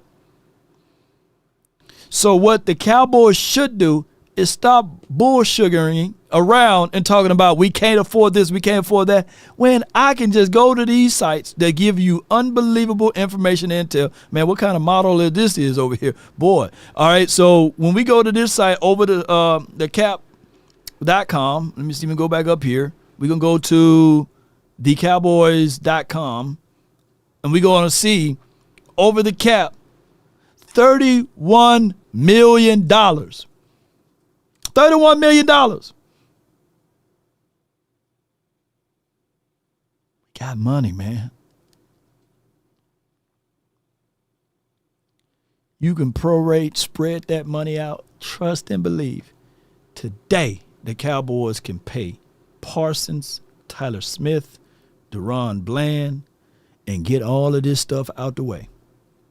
They can literally start working on George Pickens' contract now with $31 million. But they refuse to do it.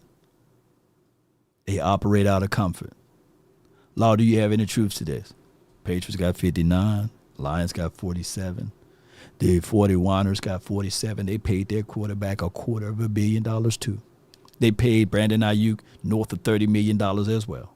They paid Nick Bosa a crazy contract as well. Fred Warner is due for a contract. He finna get paid unbelievable peanuts. On top of that, well, beyond peanuts, on top of that, Kittles. We can look along this landscape and we see the Bills are in a negative.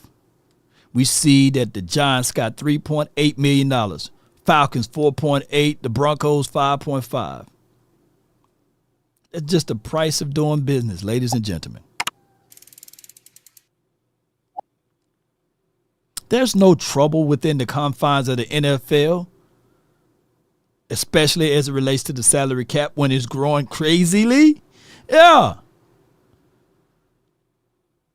It's crazy. And we talking about money. We talking about stuff that don't pertain to the Dallas Cowboys to that degree.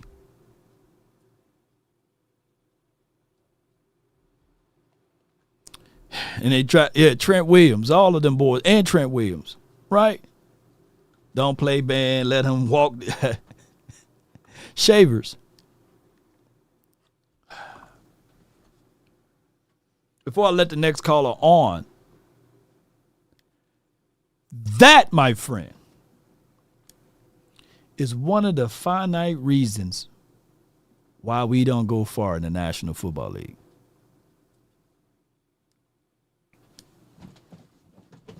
We literally have that same crazy mindset collectively of allowing your great or your good or your just average players to fight to play to the end of their contract, right? And say, hey, man, we just let them walk. But if you are a true GM, and if you know that this guy, that you not really willing to pay this person, then get something back in return. That's what I've been banging on the table for. And that goes for Dak Prescott, Micah Parsons, CeeDee Lamb, all of these star-studded players. If you got to go through all of that tug of war to get them money, and then if you have to bash them, sully, denigrate them, talk bad about them, then damn it, don't do that. Just trade them away. Get something back in return. And move on. So if the Cowboys don't know who Deron Bland is right now, I would be picking up the phone, looking for a sucker, looking for a fool, looking for somebody to trade with me before I start down that pathway of value and worth that he's only can play at this spot and he's this and that. Look, you don't have to go through that. Even with the Micah Parsons thing. Even with the Micah Parsons thing. I wouldn't have drugged this all the way out until this guy feeling like he's unappreciative of his work. Y'all would have heard if I didn't like Micah Parsons and I'm the owner GM for this particular team. And if I'm semi-liking him, I'm not finna pay him hundreds of millions of dollars. Y'all got to understand that. If I was a GM and if I had my reservations and if I don't know if he can't get right in these sorts of things, I would have literally... Breaking news, the Dallas Cowboys are trading away their star-studded edge rusher, Micah Parsons, for a trough of other players, XYZ. Micah wouldn't have been able to say, hey, man, I don't feel appreciative. I don't feel wanted. I don't feel this and that, because he would have rolled up out of his bed, looked at his phone, and he said, damn, I'm going to the Colts. I'm going to New England. I'm going to the Chargers. I'm going to the Rams. That's the whole point of having the leverage, Cowboys. You drafted him. You own the rights to him. He cannot refuse to be traded because you hold those rights for the first 5 years. Anybody that you draft in the first round, you got 5 years to the rights of that player.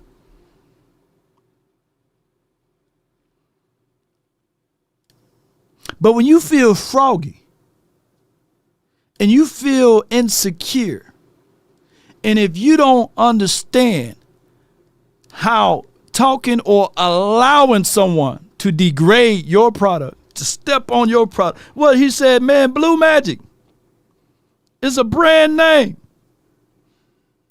I guarantee it. What he said, let me put it out there. Blue Magic, that's a brand name. I stand behind it. I stand behind it. Guarantee it. About is when you chop my dope down. Man, I can't have nobody on my team talking about that they would love to go to somewhere else, that they don't want to be here. I can't have that here. That will be the levels of expectations if I'm the owner. If you don't want to be here, I'm sending you on somewhere else.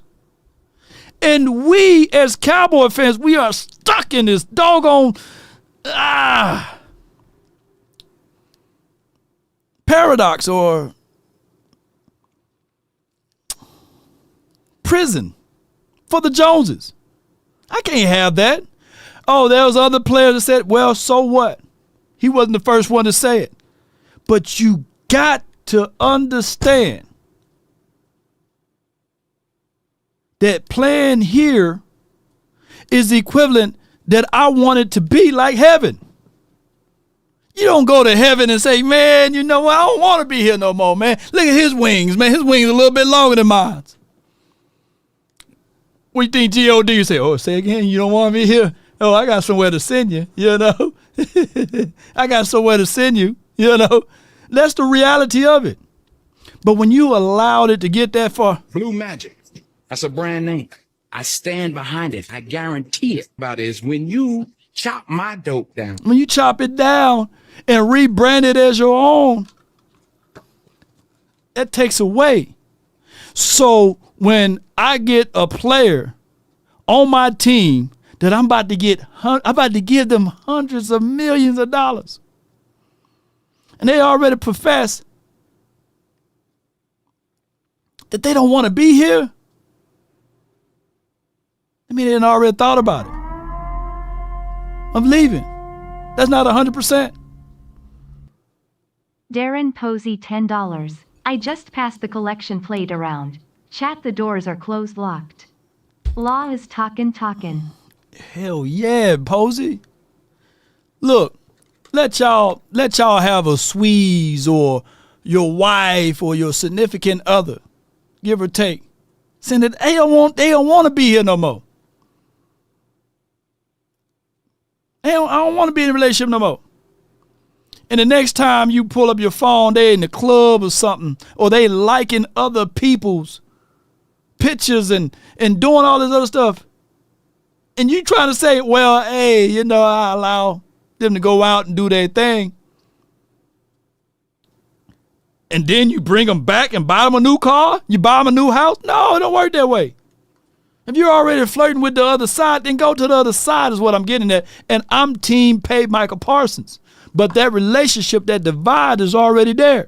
So what y'all trying to say is give them a little money and they're going to keep them hush-hush. No, you done already drew your line in the sand. That's why the creator says, I don't want you to be lukewarm. If that's the creator, the guy that programmed us, he said, I don't want you to be lukewarm. I want you to be hot for me. That's how this team's supposed to be. And if you, the owner, the GM of this particular team, and if you got some confusion going on with your player, then it's time to move on, trade and get something back in return.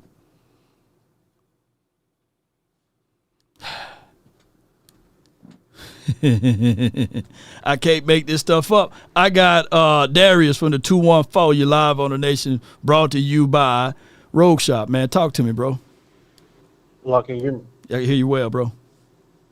Yeah, I heard you talking about the fickle fans and like the diehard fans. Right. I feel like myself. I'm in like a different category. I think I'm most definitely like diehard, but it's like when I see something wrong, I'm not the type to just be like, "How about those Cowboys? We're gonna go undefeated." No, if I see something wrong, I'm gonna say it, but it may come across as being a hater, but I can't deny what I'm looking at.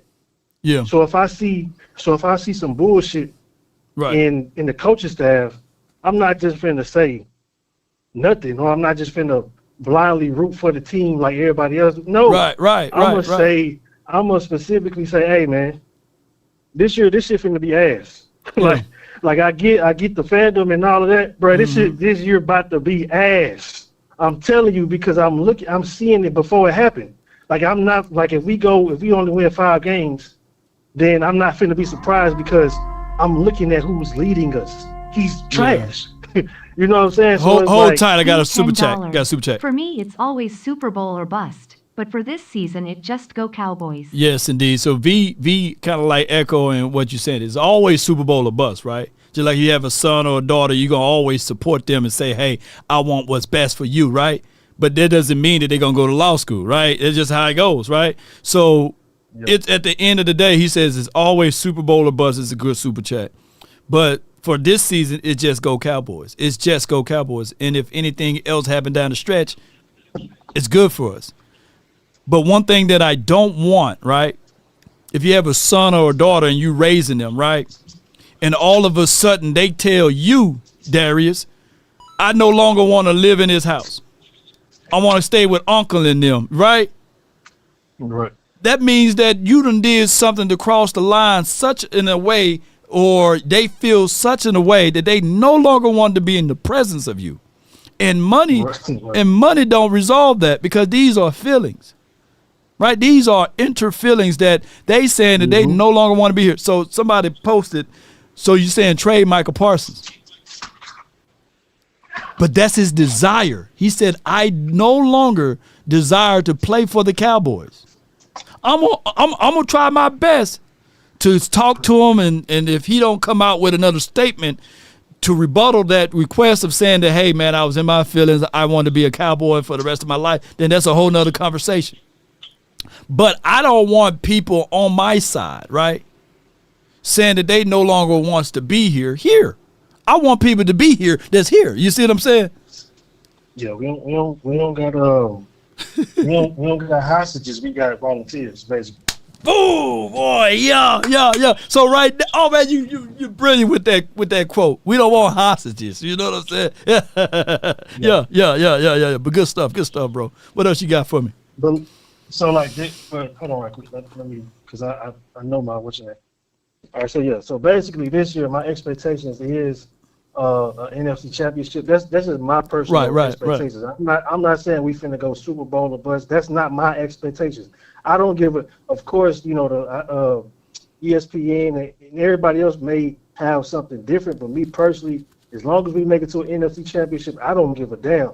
As long as I see how the way that we built and the way that this team is ran is 1,000% different from the last regime. Like if we have like that certain mentality, that toughness, like if everything makes sense, like if the system I see that's in place gonna get us to a Super Bowl, I'm really happy with at least getting to the divisional, because I'm seeing how the team is built, and eventually we gonna get to the NFC Championship. Eventually we gonna make it to a Super Bowl. But if I'm seeing the placebo shit that I seen with Mike McCarthy and Jason Garrett, if I'm seeing all of that and we making it to the playoffs, I'm gonna go ahead and say it, bro. We ain't finna do shit. Right. So overall, that's my expectations for this year, and I'm pretty sure, based off of how we're built and based off of what I'm seeing in training camp and all the tea leaves that I'm kind of reading, we gonna be pretty good this year, man. Hell yeah. In years moving forward. Now I'm gonna go ahead and tell you, go ahead and get your draft ready about the defensive tackles. You already know that's what we gonna need. We gonna need a defensive tackle next year, and we gonna need an every down running back. So I'm just throwing that out there, you know. Oh yeah, man. So defensive tackles need to be a thing. Here's my before I let you go. Here's my only takeaway with defensive tackles, and we've seen it case in point with Mozzie. it's a 2 to 3 year process for you to see any defensive tackle do some elevated stuff, unless you drafted them within the top 10, right? And they just nice, nasty defensive tackle. But there's still some growing pains with that. So the quickest way to that is to rip the Band-Aid off, do what true GMs do, and go and get you a solidified defensive tackle that already got their irons in the fire, right? And the Cowboys just refuse to do that. If we can just do that, then we okay. We shouldn't burn next year first round draft pick on a defensive tackle, expecting that individual to be a difference maker. I'm talking about if we get like a Jalen Carter type kid. That's what I'm talking about. Right. About like, and he was what, a top 10 pick, right? He was top 10 pick, right? Yeah. But some of them fall as well. Like Jalen Carter damn near fell. But I'm saying like sometimes you will get like a dog at a deep tackle. I think the Browns just got one as well, and Mason Graham. I don't know if he went top 10, but sometimes they'll fall. Yeah. I think Graham still went top 15 or something like that. And then every now and then you get like a Kobe Turner. You get some of the guys that's drafted in later rounds, but that's like shooting in the dark, right? Hoping to hit that target. And I just look at it like this with the Cowboys. If they really want a true defensive tackle, based off of the historical data that we have here, we don't have a good track record of drafting defensive tackles early and them panning out. You can escape all of that by just going and making a trade and getting one that you know for sure versus getting the unknown. Right. Yes, that's all I'm saying with that. I got you. My guy is Vita Vea if you're going to do that. That's my guy. I don't know if they're going to let him go, but that's who I would go and get though. Yep. But good things are hard to find, man, and they don't come cheaply. And you got to spend a little to get a little. And I know the Joneses know that, right? You can't continue to shop at you can't continue to shop at Ross and TJ Maxx and hoping that this piece can be the finite piece. No, it don't happen that way. But I appreciate you, bro. Yeah, I appreciate you. Good call from Darius, man. It's like that's what we're doing. Like if the video that I did talking about RDB. Let me see if I can find it on Instagram. And people missed the meat worrying about the potatoes because they were saying, well, Law, there was none of our starters out there, Law. And this video did 200,000 views, right? 200,000 views on this video right here. And people were talking about, well, they did it 70% against backups. If I'm not mistaken, some of these backups going to be our starter. Booth is going to be out there. Troy Pride is going to be out there. Keemon Hall is going to be out there. This is no excuses of having these guys getting caught on and getting ran through, sliced like a hot knife through butter out there. When we sitting on $30 million, you go make that trade. Go get you a veteran DB. I'm not beating up these boys. I'm not saying that Zion Childress or Booth can't stand tall in this game. Or Keemon Hall, my guy. I don't think that I'm saying that these guys can't stand tall. But if you have a vision, if you have a goal in mind of winning it, then you go out there and get it. You go out there and get it. That's what Super Bowl kinds of caliber teams do. Like the Eagles last year, they went and got CJ, even though he hurt now and they traded him away, which was good for them or what have you, not to wish any injury upon him. But he was very valuable on their Super Bowl run, as far as moxie that he brings, chippiness, veteranship, understanding the game, the format, the layout of the game, bringing that tenacity to the table. That pays off. A new broom can sweep the floor good, but that old broom can get those corners. But just make sure that your old broom is not 37 or 38 years of age. Don't get too old of a broom. When I say that, is what I'm getting at, Cowboy Nation.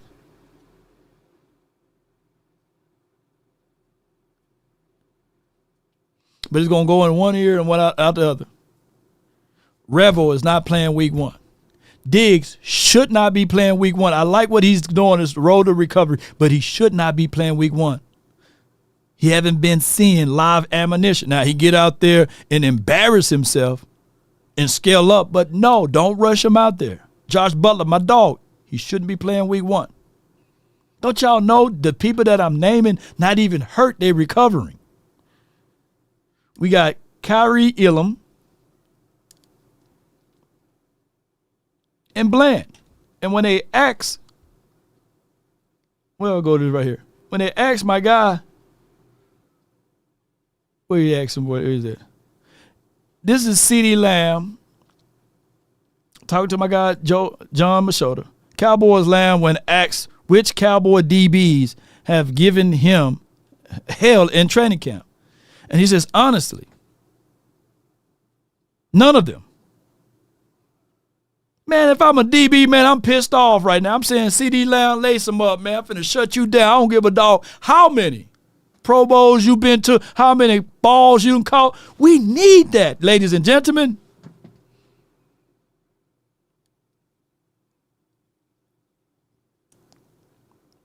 We need that. Next time CD out there on the field, oh, you said I ain't competing against you enough? Let's see. Make sure y'all catch this in HD. It's going to be me all over CD. Then he get burned. But that's the mindset that we should exhibit. If CD made this statement while Trayvon Diggs was out there, then that would have been like, oh, wow.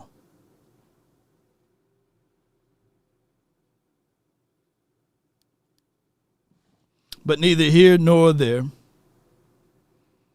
Let me get the next caller on. I got the next caller from the 971. You're live on The Nation, brought to you by RogueShop. Talk to me. What's happening, Seth? Not much, man. What you got for me? Oh, man, I ain't want nothing, man. Just want to holler at you. You have a good time when you was out of town? Yeah, I had a great time. Yeah. Oh, man, that's good, man. I like what you're doing, man. I like that you came out. You gave us some content. On this Jerry and the Michael thing, I just want to squash that real quick.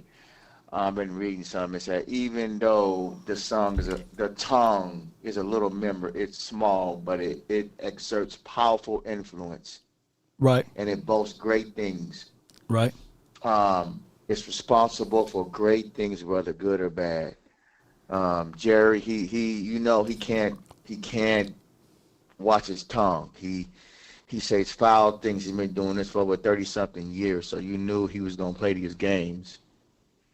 And he's going to come out and then try to get his position and try to, steal whatever money he can from you. So this been going on for a long time, so it's going to continue to go on, So we just got to buckle up and see how it plays out. I call it a whole bunch of distractions. He just can't watch his mouth. He caused a distraction with the team, caused a distraction with Micah Parsons. And so now Parsons want to go because it's Jerry tongue.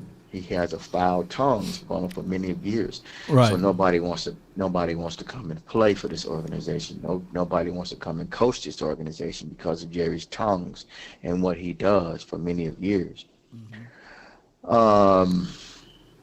And a lot of people upset. They got their signs out. They at the training camp. They're speaking out there. They're tweeting on this. They're saying all these things about him, and he's creating a line between business and players. Right. And it just doesn't make any sense. But actually, I'm sorry, it does make sense. We like you said, it's all about money, protecting his money, protecting his assets. So we'll see how this thing works out. If you don't get signed before the Philly game, we'll see how bad we're going to hurt in the pass rush, but we're going to see how it works out. But as of tonight, we can't let this spoil our preseason. We can't let this spoil there's our whole season. So hopefully something get done. You can't get none done. Trade them out of there. Build on your future, for 26, 27, get some picks. Don't miss out. Don't be stupid. I love Parsons, but if it don't work out, don't be mad. Everybody, y'all can't be tripping. I love him. Y'all love him. Right. It is what it is. You know, you can't lose no sleep over it. You can't be stressed out. You got to live your life every day. You know what I'm saying? So, and do the things you normally do. It just be talk. It's just going to be talk. We're just trying to get the headlines. But as for tonight, I'm just looking for what his offense can bring. We probably won't see Dak. I want to see what the offensive line can do without Guyton and without Smith and without Steele on that side. So I'm looking to see what Milton can do. Can he take command of the huddle? Can he make these things? Can he make these small little throws? Can he give us a touchdown? I'm also looking for the defensive tackles. Hopefully they can make a stop. I want to see how run blitz is, how our stuff in the middle, and how our secondary. You know, so hopefully we can find some kind of nice piece that can help, you know, this secondary. I don't want to see I don't want to see Hooker. I don't want to see Wilson. We know what they can do. I don't have no faith in those two going down the line. What are you looking for tonight, Lo? How do you feel? What do you want out of tonight's game? I want to see the wide receivers get evaluated, far as on the back end, the Mingos, the Trayshawn Holdens, Jalen Brooks to a degree, Josh Kelly. I need to see these wide receivers, but this will be a good game for Phil Maffa, the running back, to see whether or not he can run in between the splits, bounce it to the outside, and lean forward. So there's going to be a combination of looking at this offensive line. Are we going to do GT counters, pull traps? Are we going to be able to see a few of those things and save a few plays, of course, for the season? So I know it's going to be vanilla, but I'm looking at the way these guys run. Pad levels, is he keeping it low as far as Phil Maffa? Is he bouncing it to the outside? Is he hitting his corners and getting it going the best way possible for that? Keep in mind, out of all of the running backs, he played a full season last year in college, you know, as the running back, right? As the end-all, be-all running back for the school that he went to. Deuce Vaughn didn't do that last year. He was a split back and didn't have a lot of reps, right? To a degree, even if Jadon Blue was healthy, he didn't do that. He was a change of pace back for the Texas. We know that Sanders was a change of pace back and didn't get a lot of snaps for Carolina. And, of course, Javonte Williams wasn't even a major piece for the team that he played for. So Phil Maffa may be the guy that's in most shape and have the best vision out there and could be an impact in this game of showcasing his talent, believe it or not, because he's the one that's been running the most. So we'll find that out and we'll see what he can do. Right. I want to touch one more thing before you let me go.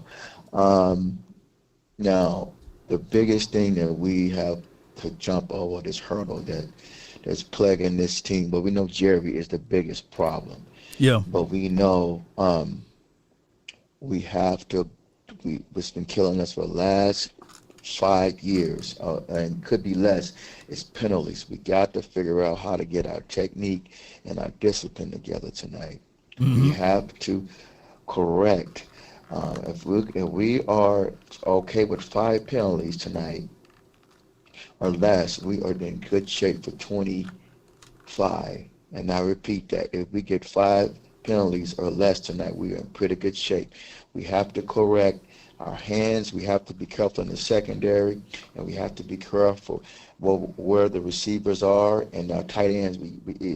If Scotty has to be real careful, and Matt has to be real careful on discipline tonight, that's what I kind of will be looking for tonight. Right. That has really killed us in all these years of football, and then the playoff game, and also during the regular season. We got to correct that, man, and that's a bugaboo.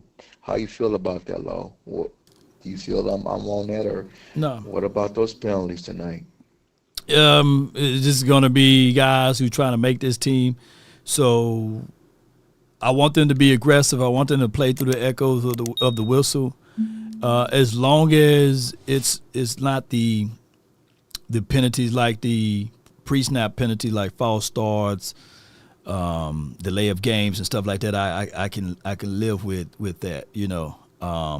But I can't live with face masks. I can't live with unnecessary roughness. Some of those other calls is not subjective. So that's what I'm looking for tonight. It's the temperaments. No fighting, no closed fist swinging with your fists and these sorts. So that's what I'm looking for. But it could be more than 5 penalties due to the fact the false starts, the delay of games and stuff like that, right? It could be some of those things because these guys, some of the guys is a disadvantage because it's going to be a mixed bag tonight because there's going to be Joe Milton playing with some of the ones if they decide to do that when he normally play with the 3s and the 2s. So it could be some. Joe gonna be with the ones tonight?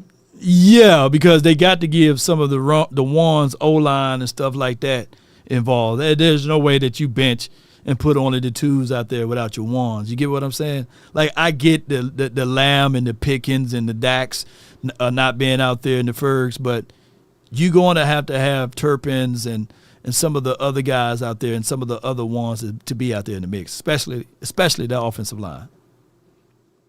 Okay. I was looking for Lamb and Pickens to be on the night with Milton. That would have been nice to see. Yeah, it would be nice to see, but, I think the tolerance for the fan base is not mature enough because what's going to happen is the 3-letter and the 4-letter networks are going to create their topics, and then the fan is going to be a great divide. And instead of uplifting Joe Milton and saying how good he played with the ones, they would say, hey, let's just make him the starting quarterback. And that draws a wedge within the confines of the fan base. So I think that the Cowboys are going to not dip into that political arena and keep him with throwing the ball to Tolberts and Mingos and Ron Flanors and them. So that's just crazy how this is. But I appreciate you for calling in, bro. Hey, man, thank you. God bless, man. Hey, Brooke came in the house. Hey, stay on my backyard now. Biscuits and gravy and collard greens. Collard greens also. Yes, indeed, man. Yeah, man, that's my guy, JP, man. Hope all is well with him. But y'all give it what I'm saying is like our fan base maturity level is just not there. And the clickbaiters like the Jason Whitlock, of all people, like I could see his angle, or Skip Bayless is not to say, or even to a degree Colin Cowherd. Remember, TV is programming. Media is programming. And they will program in your heads, right, that Joe Milton is the greatest thing since sliced bread. Joe Milton is Joe Montana, right? Just as if though Shedeur Sanders played the other day and Jason Whitlock went out there in front of his audience to say, yeah, man, he's a glorified third-string backup quarterback, right? And we're like, no, man, you don't do that to that kid, right? Don't speak that into existence. And when you're seeing good tape, just acknowledge the good tape and move on. But people with their narratives and their impact to social media, like for sure, I get it. Y'all will say, man, we don't listen to the 3-letter, 4-letter network. Them brothers doing 10 to 15 million views. Them 10 to 15 million people that watched their idiotic conversation. Just like Colin Cowherd, he believes that by Shotty wearing his hat backwards, like I can literally be live all day and my numbers will not equate or equip to Colin Cowherd's numbers. So even though I may have more influences in the Cowboy space, but what about the tens of 15 millions of people that he talked to that influences in a negative connotation that people believe it, right? And that's what we dealing with even content creations.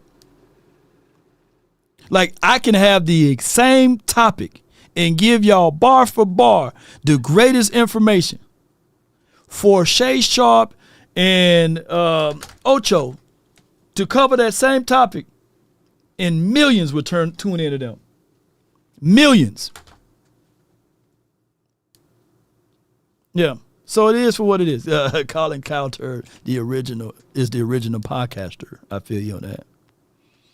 So that's what we get from the TV programming thieves and controversy. Yeah, that's what they do. It doesn't matter who's right or wrong, right? It's sensationalism. What hot topics we can do. How I can go against the grain to get you to click on what I'm saying, even if it's false. 2 plus 2 is 10, right? And it's crazy.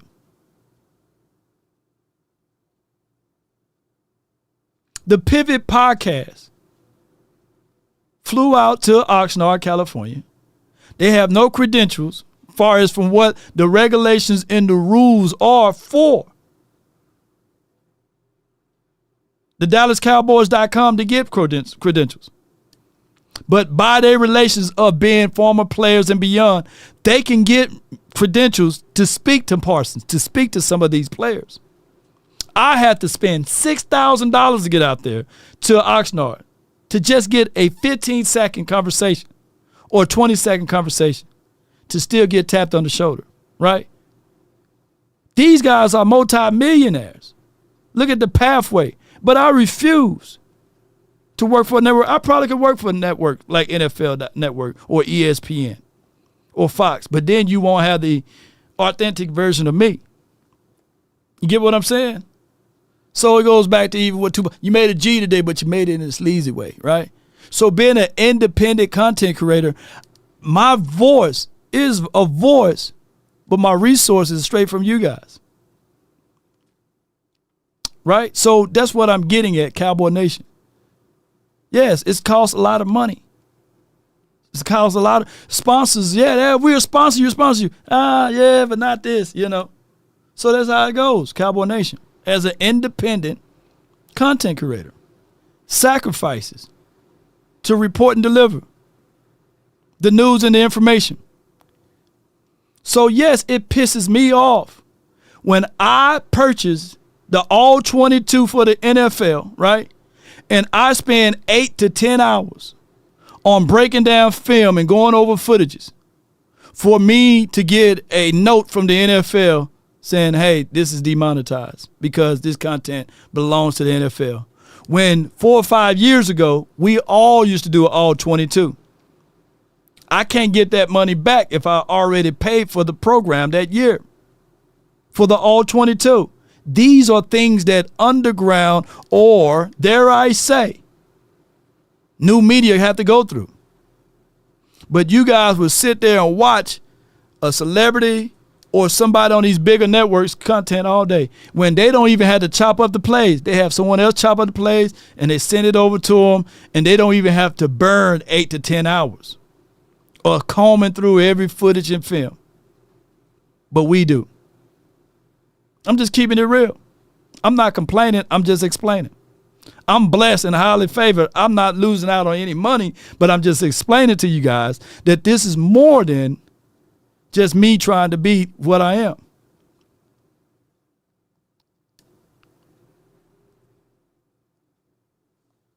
But it is for what it is.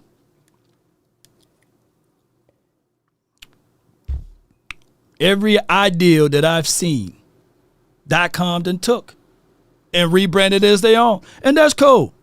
I go back, and I was the first one. I'm like doggone, what they call that guy? What's the guy name? When he said Drake, they stole my whole flow.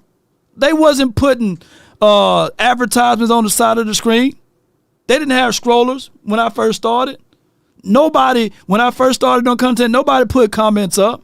I'm not looking for validation, but I'm just telling y'all that this is stuff that I did that has been copied, patterned, and put out there and rebranded as they own, which is cool. That's cool. If you look at call-in, nobody was doing this. This is standard. This is a standard overlay now that everybody's doing.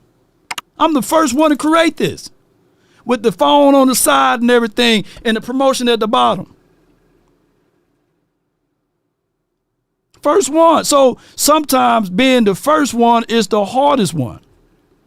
I made the pathway and others used it, right? And I don't get mad at them driving down the road. I want them to be successful. But these are the realities of it, Cowboy Nation. These are the realities of it. When we talk about content creators, the first one to have joint conversations on YouTube. Look it up. You'll see we were the first ones to do it. First one to do it. Literally. First ones to do it. We call it the round table. The very first round table ever done is still somewhere on my channel. It was me, Foots, Joe Rod, and Vach. I orchestrated that. I built the framework and put those boxes together. Nobody was doing that on YouTube. Nobody. I don't seek for validation or credit for it, but nobody was doing it. Now that's the standard. Talk shows are all over YouTube. Super Friends, all of this stuff, all over YouTube. But all you have to do, type in YouTube and go to my page and go to the beginnings of the videos and you'll see.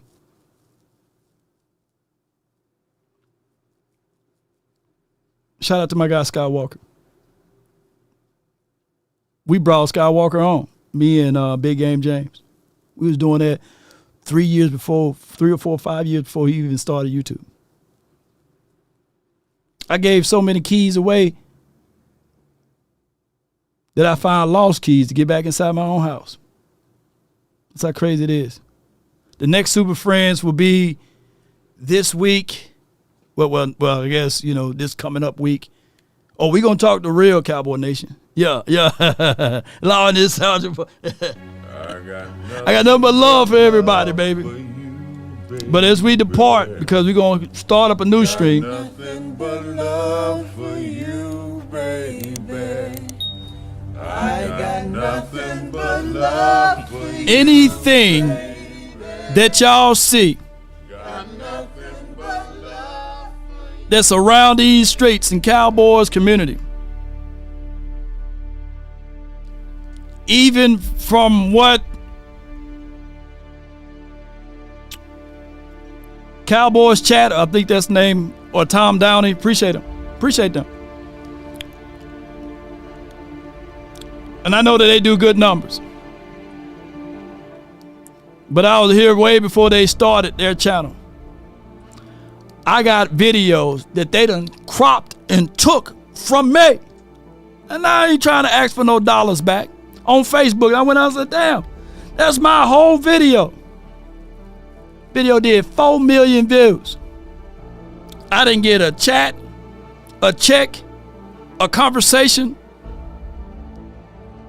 I got stuff that's circulating around from the east to the west, from the north to the south. And they said, hey, we didn't reach out to you because you too big. I'm talking about another platform. I ain't going to bring them down. But we really appreciate you. And that's cool. It's okay to be in this position. It's okay to stand tall or not at all. It's okay that I know for sure nobody on this planet is going to put in the work and the time that I bring. Nobody. God ain't going to make another person like me. You can book it. Because we all uniquely made. That's the reality of it, Cowboy Nation.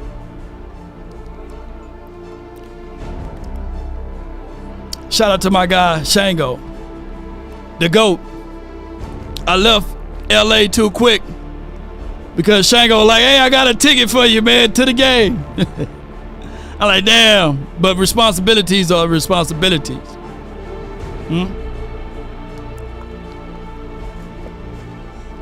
But at the end of the day, Cowboy Nation, at the end of the day, there will be those who would take your stuff Blue Magic, that's a brand name, and rebrand it. I guarantee it. And step on it. When you chop my dope down. But in the physical form, let it be known we troublesome over here, baby. It's all one love. The beat of my heart bleeds Cowboys, silver and blue. Not everybody is willing to go through the processing. Not everybody is willing to fight the good fight. But I am. And through the hardship, through the turmoils, through the many of cease and desist, through the many ideals that's been populated and the content that's being generated, one thing that I know for sure, if there's one thing a man should always do, is mainly to himself stay true. Never allow someone to change your point of view unless what they bring or mean makes sense to you. Never judge a man by sight alone, nor by the height he has grown. And when speaking, keep it at a moderate tone. Raised voices only turn those hearts into stone. You see, in the beginning, it was brother, our rival brother, our support brother. The morals of life: live, love, and respect for another. Then there are those who would try to be smart. They would take the decent man to alter his heart, to seek to rip him apart. Those men you should never call a friend, because they bend their lives around the truth to meet their end. Cowboy Nation, that's all the time that I have for this moment. Be sure to hit that like button, share this content. Let that friend, that neighbor know where to go when it's time to tune in to authentic, real talking of Cowboys, sport talk, and beyond. That's been my time. I really thank you all for yours. And remember, you're listening to nothing but the best.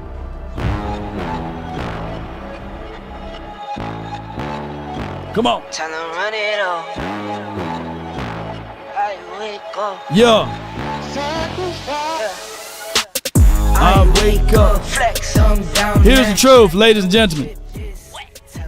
I want more and more content creators. I want more and more people to step out and walk out and start spitting your authority of the Cowboys. Be authoritative. Be demanding. Get your information out. Much love. I'm not saying this for you guys not to join this space. I want more and more Cowboys content creators to do this. Let's get it.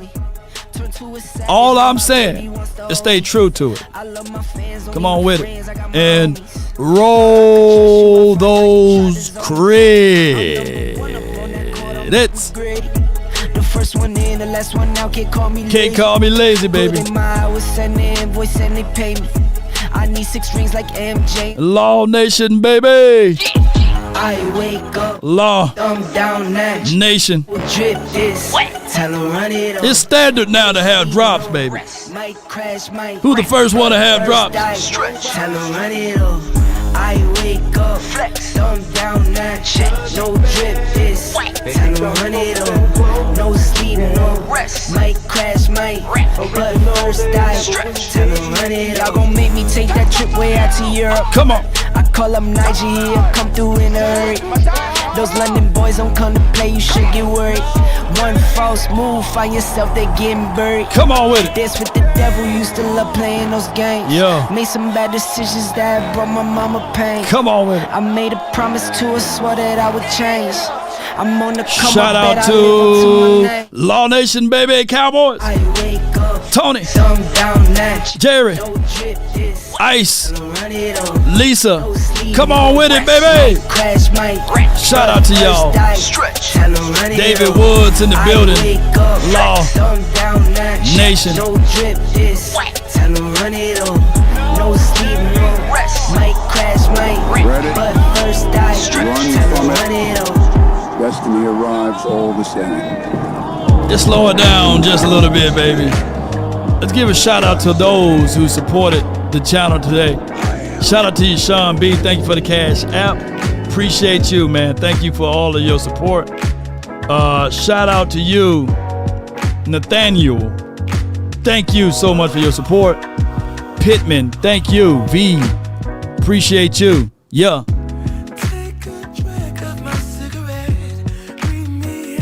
I'll breathe you in. Yeah. Thank you. Shout out to Shotty. NJ. What we tell them? Don't let the street lights hit you. Star Guardian, appreciate you. If we offended anyone today on any topic or subject matter, charge it to my beard, not my heart. And the hearts of hearts. I follow wherever you go. Whatever you do.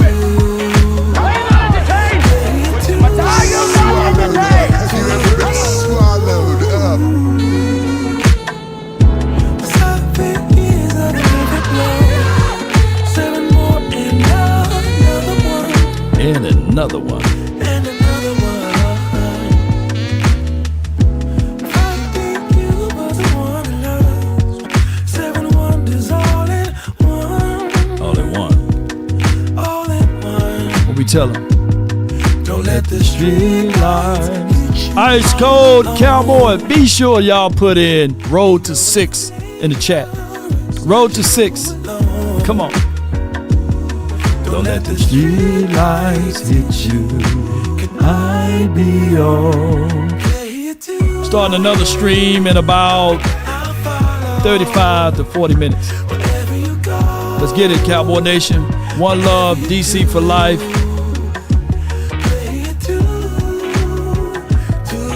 We got a game, a little less than 2 hours, man. I'm crunk. I'm crunk, get amongst us. Y'all hear this, baby? I'm crunk. I just want to say I love you. Come on, baby. Put Road to 6. Road to 6. Thou shalt decree a thing, and it shall be established. Come on with it. Slap your neighbor. Slap him. Slap your neighbor. Give me 6. Tell that neighbor, slap your neighbor, and tell him, give me 6. Give me 6. Damn, Dak Prescott. Let's go, DZ for life, not for short, baby. We about Joe Milton experience, man. Or is it the Joe Rogan experience? We're going to switch it around to the Joe Milton experience. Don't come after me, Joe Rogan. Don't come after me, man.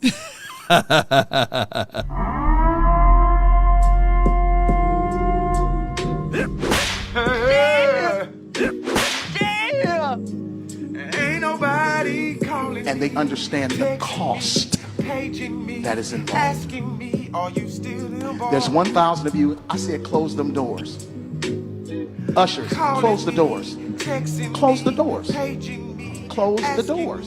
I'm the first one to use this song as an outro, too, by the way. There's 1,000 of you tonight, and those that are watching. There's 1,000 that's watching online. This is a small seed. If I get 1,000 online to give this, I'm challenging